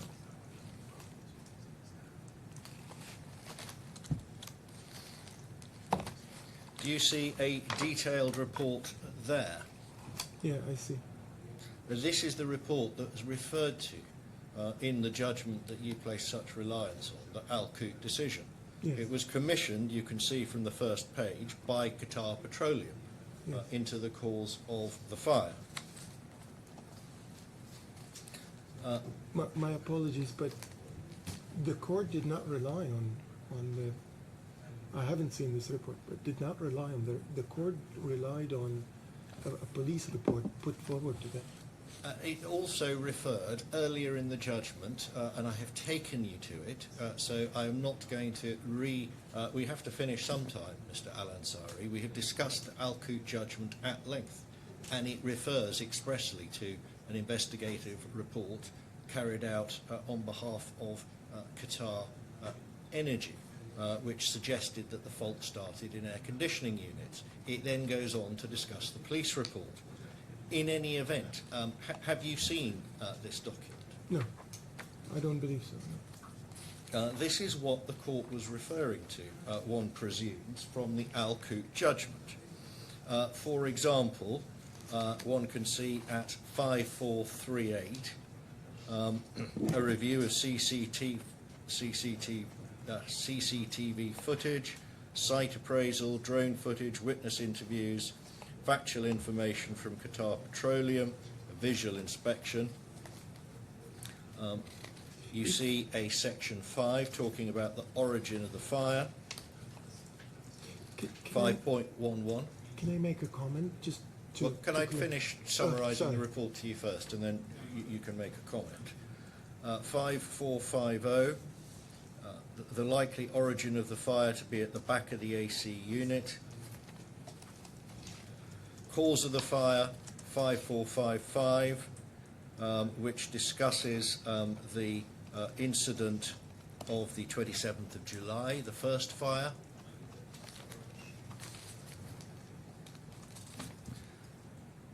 (5456) apparent defects in sockets of the air conditioning units, and some diagrams displaying those. 5457, a common mode of failure between the air conditioning units needs to be considered. Do you see that? A point made at 7.19 about the air conditioning units operating at above 30 degrees Celsius and often exceeding 40. And then at 5461 and 5463, further information material required and further investigation recommended. So this is something, if it's the information which, all the information that's available, which an underwriter would need to consider under Article 782, wouldn't he, to decide whether or not, if he knew this, he would have charged any further premium. That's correct. This is your statement, but I think I've yeah. Do you agree or do you not agree? I do not agree because you are limiting it to a report that was submitted. The issue with this report, I see, is part of a court decision, which, as you indicated previously, a court will always appoint an expert to assist when it comes to certain technicalities, whether establishing customs or a technical report like this. And this only shows that the judge did not even consider this report, rather than basing his decision on the police report. Otherwise, the judge would appoint an expert to verify and sit with the experts who wrote this report. And this is the practice in Qatar. Well, that's not right again, is it, Mr. Al-Ansari? Because the judge said in the Al-Qut decision, which, given you keep referring back to it, I may have to refer to again, the judge decided he didn't need to make a decision which was right because there wasn't proof of force majeure, and that was an end to the matter. Where the defendants hadn't turned up, there was liability because no establishment of force majeure. It just proves my point that a judge, if he will consider this report, he will have to appoint an expert to look at the report. A judge is not an experienced technical person who can assess the validity of the report and the outcome. I'm just making that statement that the court decision, whether this was provided, this report was provided, a judge in Qatar usually looks at the police report, unless it's challenged by the parties, would take it into consideration and highly regard it. And most of the cases in Qatar, if not all, have taken these reports as at their face value. I can quite see that if there was a debate that the judge had to decide, he would need to appoint an expert. He did not in Al-Qut because he said it didn't matter, no force majeure was proved, so he didn't need to choose between the information commissioned by Qatar Energy, which he considers at page 3642, or the police report, which he considers at page 3647. That is why he didn't need to appoint an expert, I suggest to you. I mean, this is your suggestion. I don't believe so. The way courts operate are different. In any event, to get back to Article 782, rather than debate the significance or non-significance of the Al-Qut judgment, this is some of the information that would be needed to be put before an underwriter to assess whether he would have charged more premium, isn't it? I'm not an experienced person when it comes to the customs in the industry. As I indicated, you would have to go back to the practice of the industry and what is usually provided, and then decide upon it. Okay. And I formally suggest that this is not a case where Qatar Energy has provided sufficient documentary evidence to verify its claim under Article 790 of the Qatari Civil Code, has it? Again, with the existence of a court decision, it's satisfied. You said at the beginning, quoting my report, that one of the ways to establish your right is through a court decision. Now, I am not, again, I'm not an experienced person to understand what documents are required for the insurer to decide whether they can be satisfied or not. Well, that was really the question I was asking. Oh yeah, again, it goes back to the if you same can't, answer I gave. Rather than discuss the significance or insignificance of the Al-Qut decision again. One final point. I'd just like to refer you to a couple of the contractual documents in the retrocession, please. So this is page 2053, 2017.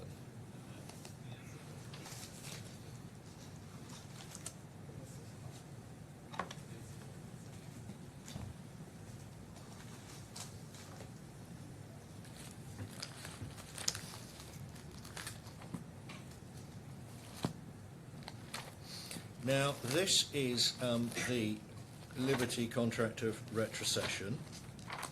Do you see it there? Yes. And at page 2053, you see the annotation, notice deemed given at inception. Do you see that? Yes. And the same notation appears at page 2017. Yes. What I'm going to suggest to you, well, I think you agree this is not a variation or a counter-offer, don't you? That's what you say in your second Yes. expert report. Yes. I'm not going to refer you to it by reason of time. I'm going to suggest that this is not a valid notice given under this notice of cancellation clause. Is it? Because that would simply change the contract of retrocession from the outset from a period of 24 months to being one of 12 months, and therefore wouldn't be a cancellation at all, would it? It would be a variation. I don't see it that way. I mean, the notice of notice of cancellation clause is there, and what I see, they've exercised their right to cancel. Well, what On this the clause says, sorry, carry on. I don't want to It cut says you on the short. anniversary of the inception. Quite an important point. What the clause says is, notwithstanding that this insurance is for a period of 24 months, well, if cancellation is given at inception, it would never be for 24 months, would it?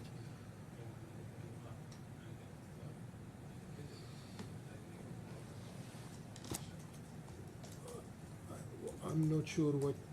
I'm not sure what's the question. If it's, I mean, there is a notice of cancellation, and they've given the notice at the time they signed the contract. I don't see the issue. Well, the underwriters here are supposed to give 30 days notice, aren't they? Yeah, but- As opposed to 365 days notice. But that's the minimum that you cannot go below. I mean, you can always give it's in the other party's favor if you give it earlier. But there is nothing against it. I mean, Well, it doesn't. So you're not applying a literal translation, which I think you said you were in your report. You are saying that where 30 days is stated, that means not less than 30 days, does it, by implication? well, as per the law, operation of the law, even that's the minimum that you can give. But you can always give more. Which law? Because Qatar you- law, I mean the civil law, it's basically. Well, which provision? Because that's not something you have I haven't- referred to at all I in your haven't reports. referred to it, but there is nothing under the law that prohibits it. Well, there's nothing in the law that prohibits it. So the question is, what does this notice of cancellation clause mean, doesn't it? Does the 30 days mean 365 days or anything that's not less than 30 days? Or does it mean approximately 30 days? That's right, isn't it? Well, I'm not sure what's the problem there. What I see is there is a 30-day notice. They've given more than 30 days, which is there's nothing under the law or contract that forbids it. Well, it depends on whether this clause has been complied with, doesn't it, by this scratch, as to whether or not the notice of cancellation is But what would effective. be the ramifications of that? Like, I mean, if I gave 60 days instead of 30, what is the ramification? What is the consequences to the parties? Well, let's just take you to page 2039. This is a different cancellation provision. And this is a cancellation may be affected by either underwriters or their representatives sending certified or registered email notice to the other party stating when, not less than 30 days thereafter, cancellation should be effective. So this cancellation provision says not less than 30 days. Mhm. So the parties can say not less than 30 days when that's what they mean, can't they? Yeah, they can. But in clause LSW 196A, back on page 2053, they did not, did they? Yes, true. That's correct. And what is supposed to happen, as you can see from the second and third paragraphs of this clause, is that the parties are supposed to see how the contract performs and then take a view whether or not to exercise the notice of cancellation and charge more premium or add warranty, something of that nature. They've given more time for that to happen in the early termination. So I don't understand where is the issue, because there is nothing again under the law or practice to do it. In fact, the law under the insurance section, the civil law, does not allow any changes unless it's favorable to the other party. So in this case, I don't see the ramifications of giving 60 versus 30 days. Well, it may well be a timely reminder that you need to get on and negotiate if you get a 30-day notice, rather than simply a scratch on day one of the policy, mightn't it? You would have more time. I mean, you would have more advantage, meaning more time. Well, you wouldn't have more advantage, would you? Because you wouldn't know how the contract had performed in the early stages of the contract. The negotiation is going to take place at the end, isn't it?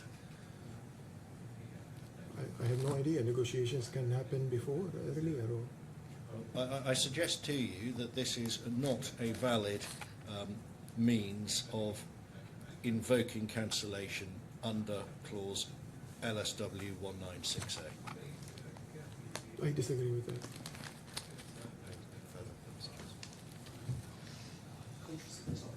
But I do have one point of re-examination, if I may. Mr. Al-Ansari, you were asked about page 1870. This is the underlying policy. And you were asked about section 1 and the conditions. Do you remember that? Yes. And it was suggested to you that you made an error in concluding that there was no cross-liability clause in section 1. Do you remember that? Yes.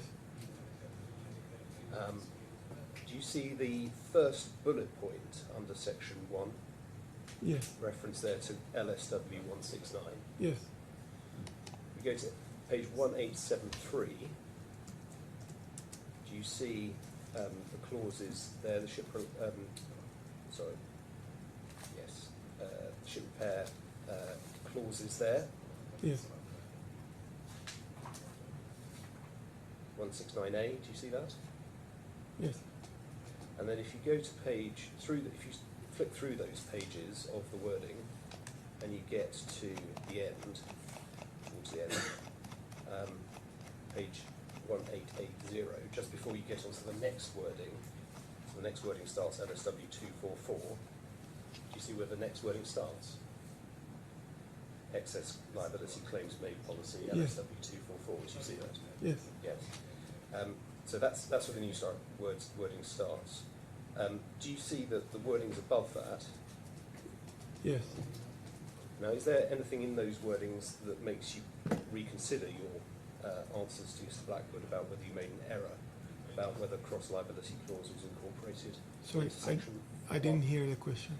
So do you see anything there which makes you revisit the answer that you gave to Mr. Blackwood, that the cross-liability clause was not incorporated into section 1, or do you see the answer It you is gave? by attachment. And the question was to that specific page in which I was asked. But it is by attachment to the cross-liability clause is there by attachment. Thank you. Sorry, I may have suggested to you that was part of LSW 196A, but I think it's 244. It follows that, doesn't it? Yeah. Okay. Thank you very much. Thank you, Mr. Al-Ansari. Thank you. You're free to go. Should we have a break before we hear from the defendant's expert witness? If we come back at 3:30.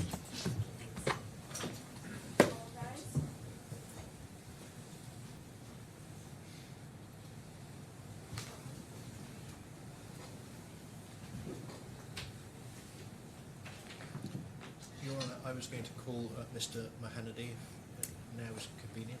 Yes, please do. Mr. Mahanadi, thank you. Please come and sit here. I just want to be able to arrange everything so I can see both Mr. Mahadeen and our interpreter. Yes.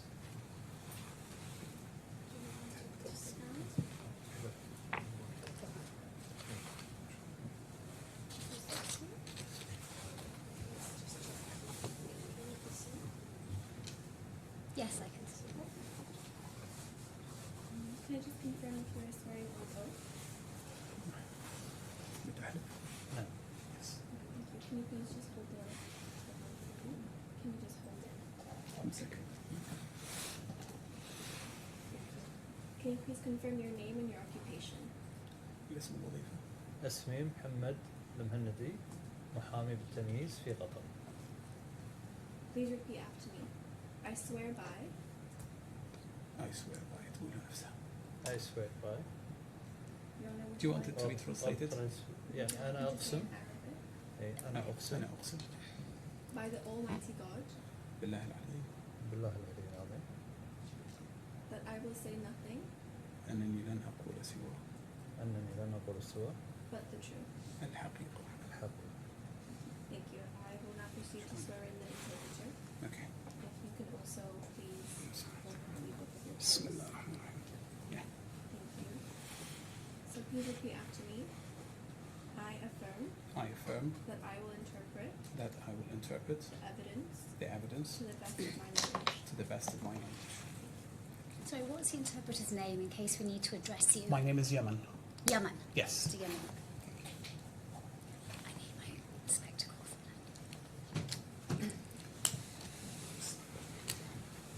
Mr. Mahanadi, I'm just going to introduce your reports now. And you've served 2 expert reports, as I understand it, in this case. You remember that, I'm sure. The first expert report starts at page 973. Take a look at that, please, dated 24th November.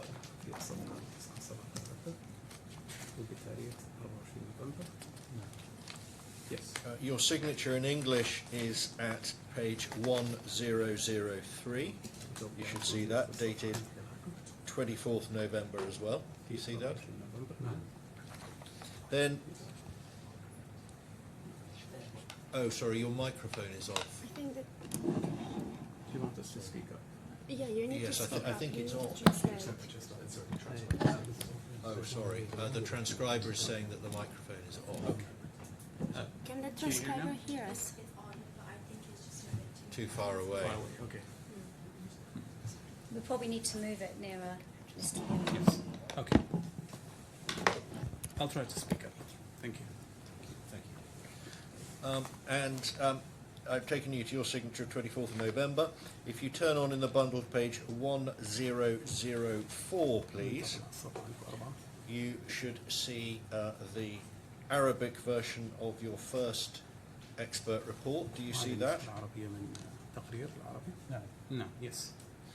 With the signature at page 1027. See that? وهذا توقيعك في الصفحة 27. نعم. Yes. And I just need to ask you, which report do you regard as being the authoritative one, the English or the Arabic أي من version? التقريرين اللي تعتبره هو صاحب السيادة العربي أو الإنجليزي؟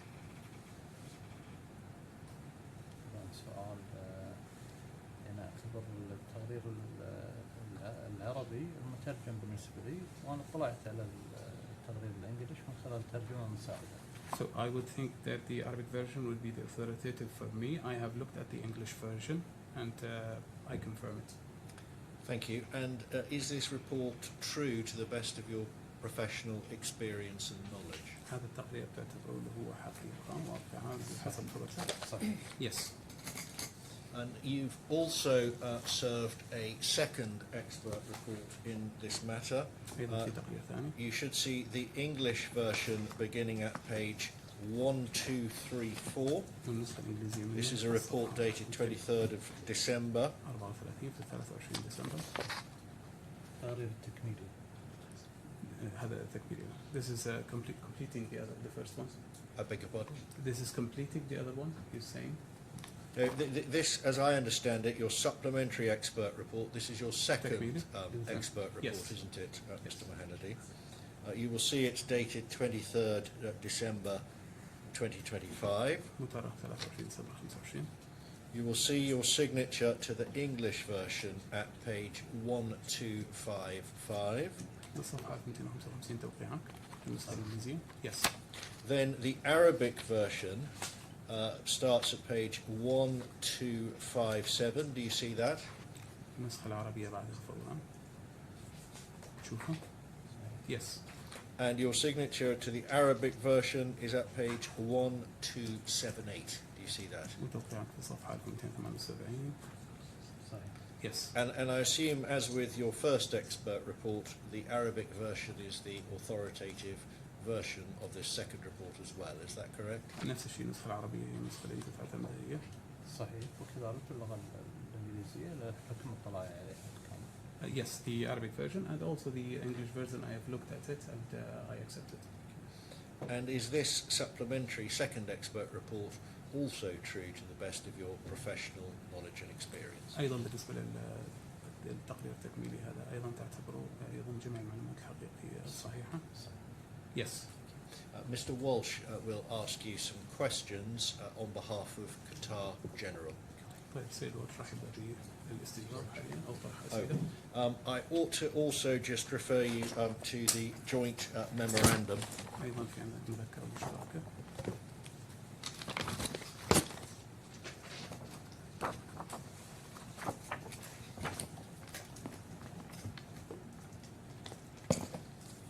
Which hopefully you've had provided to you. أتمنى أن قاموا بإعطائها لك.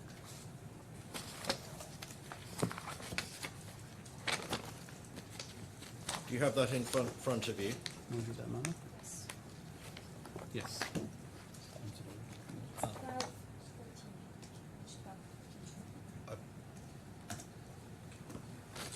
Thank you. I think it's pages 1214.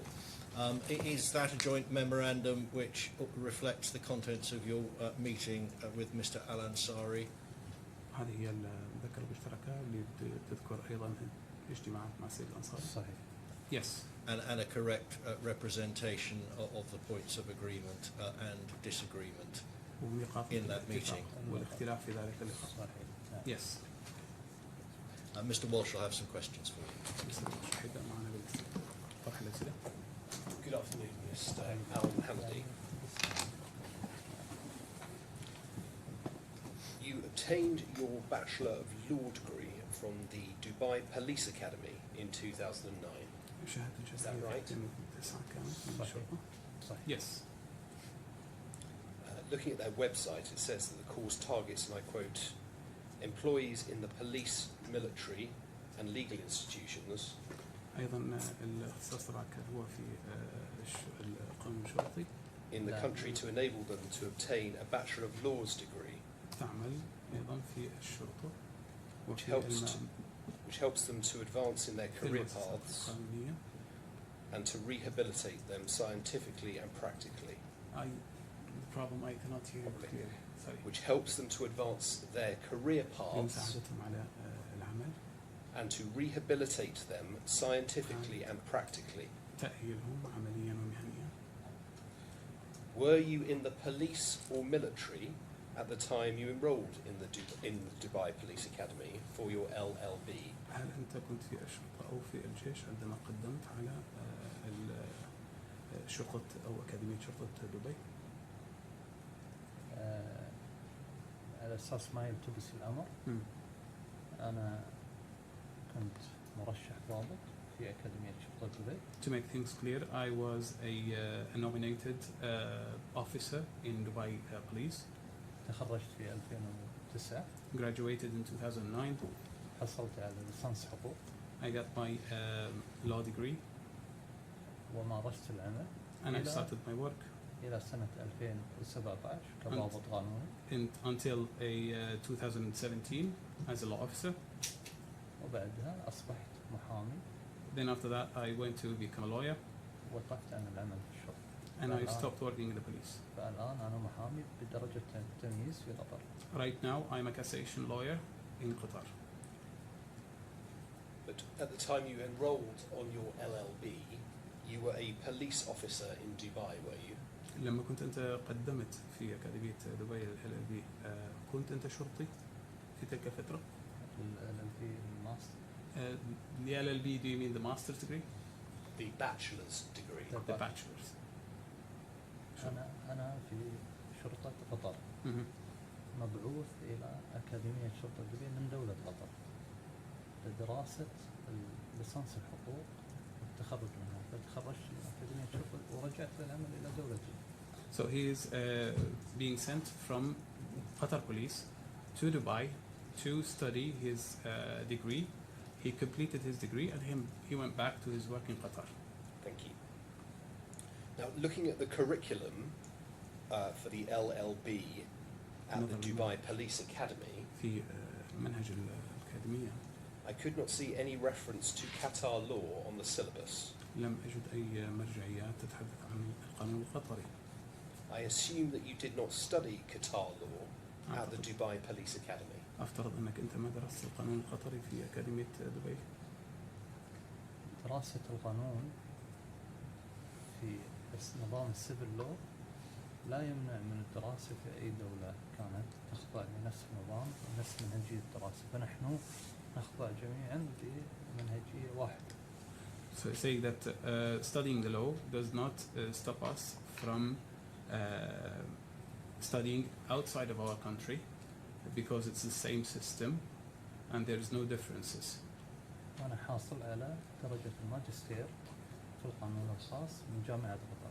And I hold the master's degree in special or private law. I'm not Private sure which law. one. Private law from Qatar, Qatar University. Qatar University. Talking about your undergraduate studies at the Dubai Police Academy, نحن نتحدث حاليا عن أكاديمية دبي. and it's right, isn't it, that you did not study Qatar law as an undergraduate? وأنت لم تدرس القانون القطري في تلك الفترة. وأنا أمارس الآن مهنة المحاماة ومرخص من وزارة العدل.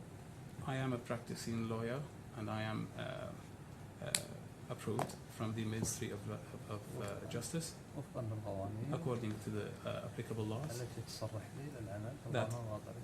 allows me to work according to the Qatari law. I understand that, أفهم ذلك. but you did not study Qatar law on your undergraduate degree at the Dubai Police Academy, did you? أنا أتفهم هذا الشيء لكنك لم تدرس القانون القطري عندما درست في أكاديمية دبي للشرطة، أليس صحيح؟ هذه كانت بداية الدراسة وأنا الآن من 17 سنة أمارس إحكام القانون الوطني. So that was the start 17 years ago, but now I'm practicing the Qatari law. So is the answer to my question yes? هل الجواب كان نعم على السؤال؟ أكيد نحن درسنا في أكاديمية شرطة دبي القانون الإماراتي. Of course, we studied in Dubai Police Academy the UAE law. Exactly.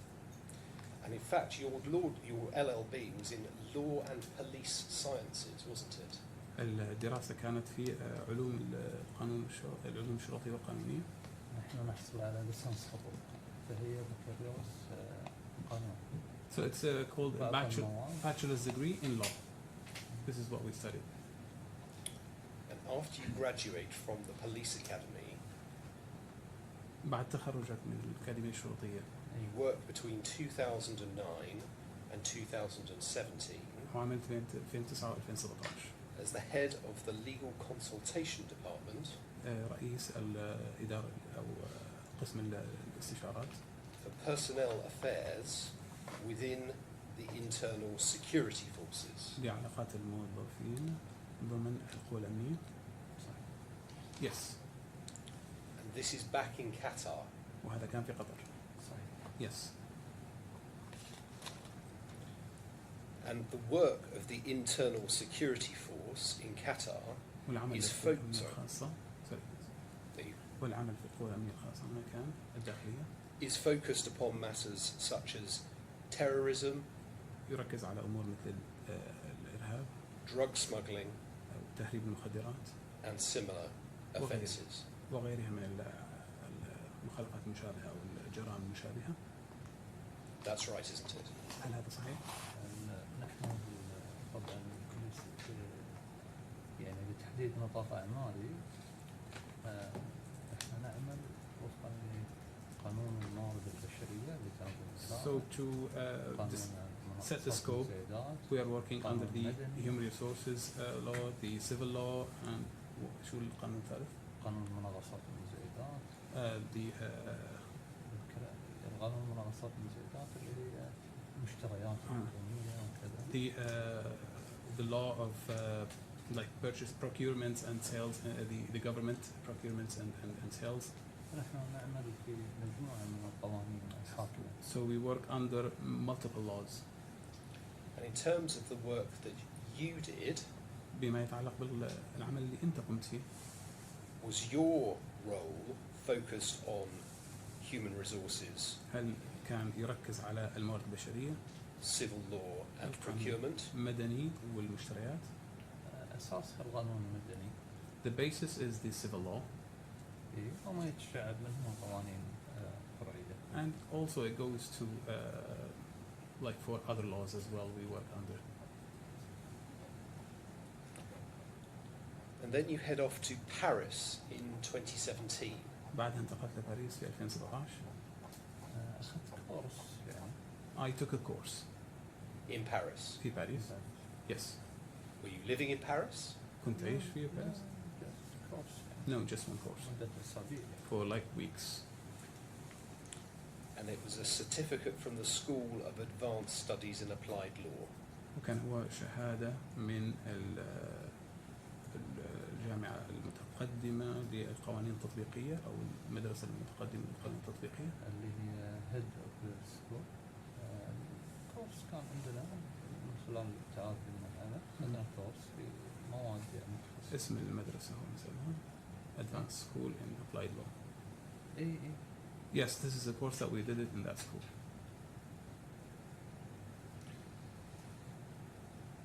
Did you study on that course administrative, penal and contract law, is that right? ودرست في هذه الدورة القوانين الإدارية والعقارية. هو كان كورس ممنهج بالتنسيق مع جهة العمل. It was a course in collaboration with my authority, the one that I'm working with, والسفارة القطرية. and the embassy of Qatar. لتأهيلنا في جانب معين. To rehabilitate, to teach us or train us in one particular point. And that's it. What was the particular point that you شو would be هو being الجانب talked about? القوانين تتعلق بممارستنا للأعمال. So the laws related to the practices that we do at work. Can you be more specific about ممكن that? تكون شوي أكثر محدد. أنا أشتغل في جهة عسكرية لا يصرح لي أن أنا أدلي بيانات I am خصوصية. working in a military place and I am not allowed to disclose some of the information that you're asking for. I see. But it's to do with military matters, is it, that you were studying? الموضوع له علاقة بالدراسة العسكرية يعني. لا بس أنا لما أتكلم عن القانون قلت لك أنا أعمل في نطاق القانون المدني وتفرعاته. فهذا كل يعني هذا اللي درسته.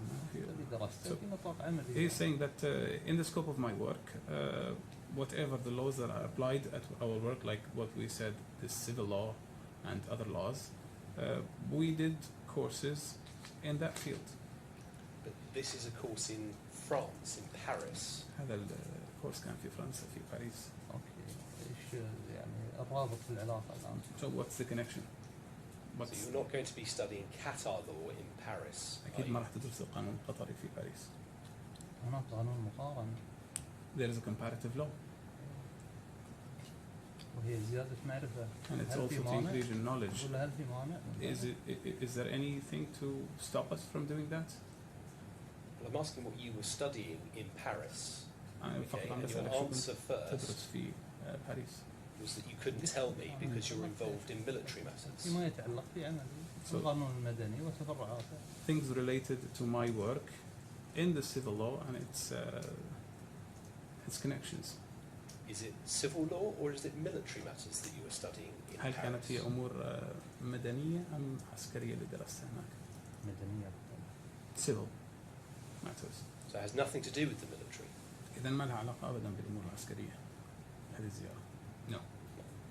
أنا في And- جهاز مدني مش جهاز مش آرمي يعني أنا مش جهاز مدني شرطة يعني. I'm working in the police. I'm not saying that I'm like in the military business. And the French professors in Paris are not teaching you Qatar law, are they? البروفيسورات الفرنسيين أكيد ما عم يدرسوا بالقانون القطري هناك. إحنا من نفس المدرسة من السيفل لو. We are from the same school, civil school law. Try the question again. The professors in Paris are not teaching you Qatar law, are they? إحنا ندرس القانون المقارن وفقا لمنهجية السيفل لو. We are studying comparative law according to the approach of the civil law. And then in 2018, you start your own law firm. Is that right? في 2018 بدأت في شركة المحاماة الخاصة فيه. صحيح. Yes. Now, given your background before 2018, قبل 2018 you do not seem to be well placed at that time to provide clients with legal advice ما عندك القاعدة اللي ممكن تسمح لك بأنك أنت تعطي عملائك النصيحة القانونية on Qatar insurance and reinsurance. في موضوع التأمين وإعادة التأمين في قطر. Is that right? هل هذا صحيح؟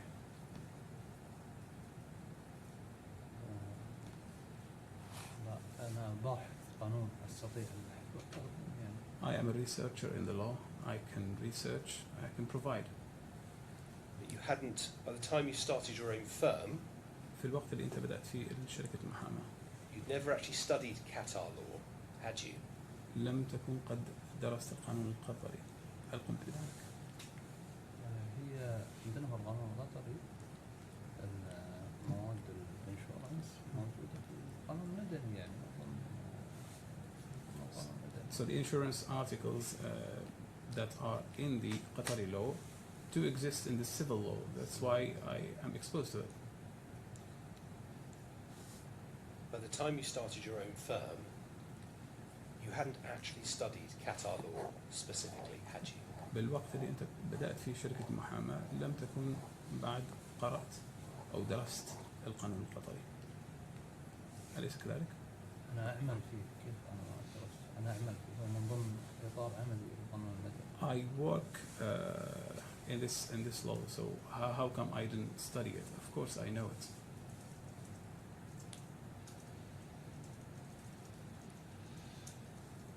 Just given the time, it's gone 4 o'clock. I don't know whether you want to sit later. The reality is, at this rate, we are not going to finish by 5 o'clock. Alternatively, we could break and come and do tomorrow, or we can keep going for a bit longer and then come back tomorrow morning. In a sense, this plays into what you're also doing closings as well. I mean, the reality is we're going to have to go into tomorrow morning. So the question is, when we go into tomorrow morning, given that that's a given, does that mean we have closings on Thursday so that you have time to There wrap is everything up? There's another issue out there which you may not be aware of, Your Honour, but ERS has teased us with an application to amend, which hasn't been mentioned today, but it's been made, at least on the system. I don't know when that application is going to be made, or if it's going to be made, or... Your Honour, to address your question, I think that the practical reality is, in order to assimilate some coherent closing submissions, I think we will regrettably have to use Thursday. As to the application to amend, it was the one heralded by Your Honour when we discussed the schedule to the pleading and whether or not that schedule was part of the evidence or not part of the evidence. This is a formal application to amend the pleading so as to do so as to introduce the schedule of documentary inconsistencies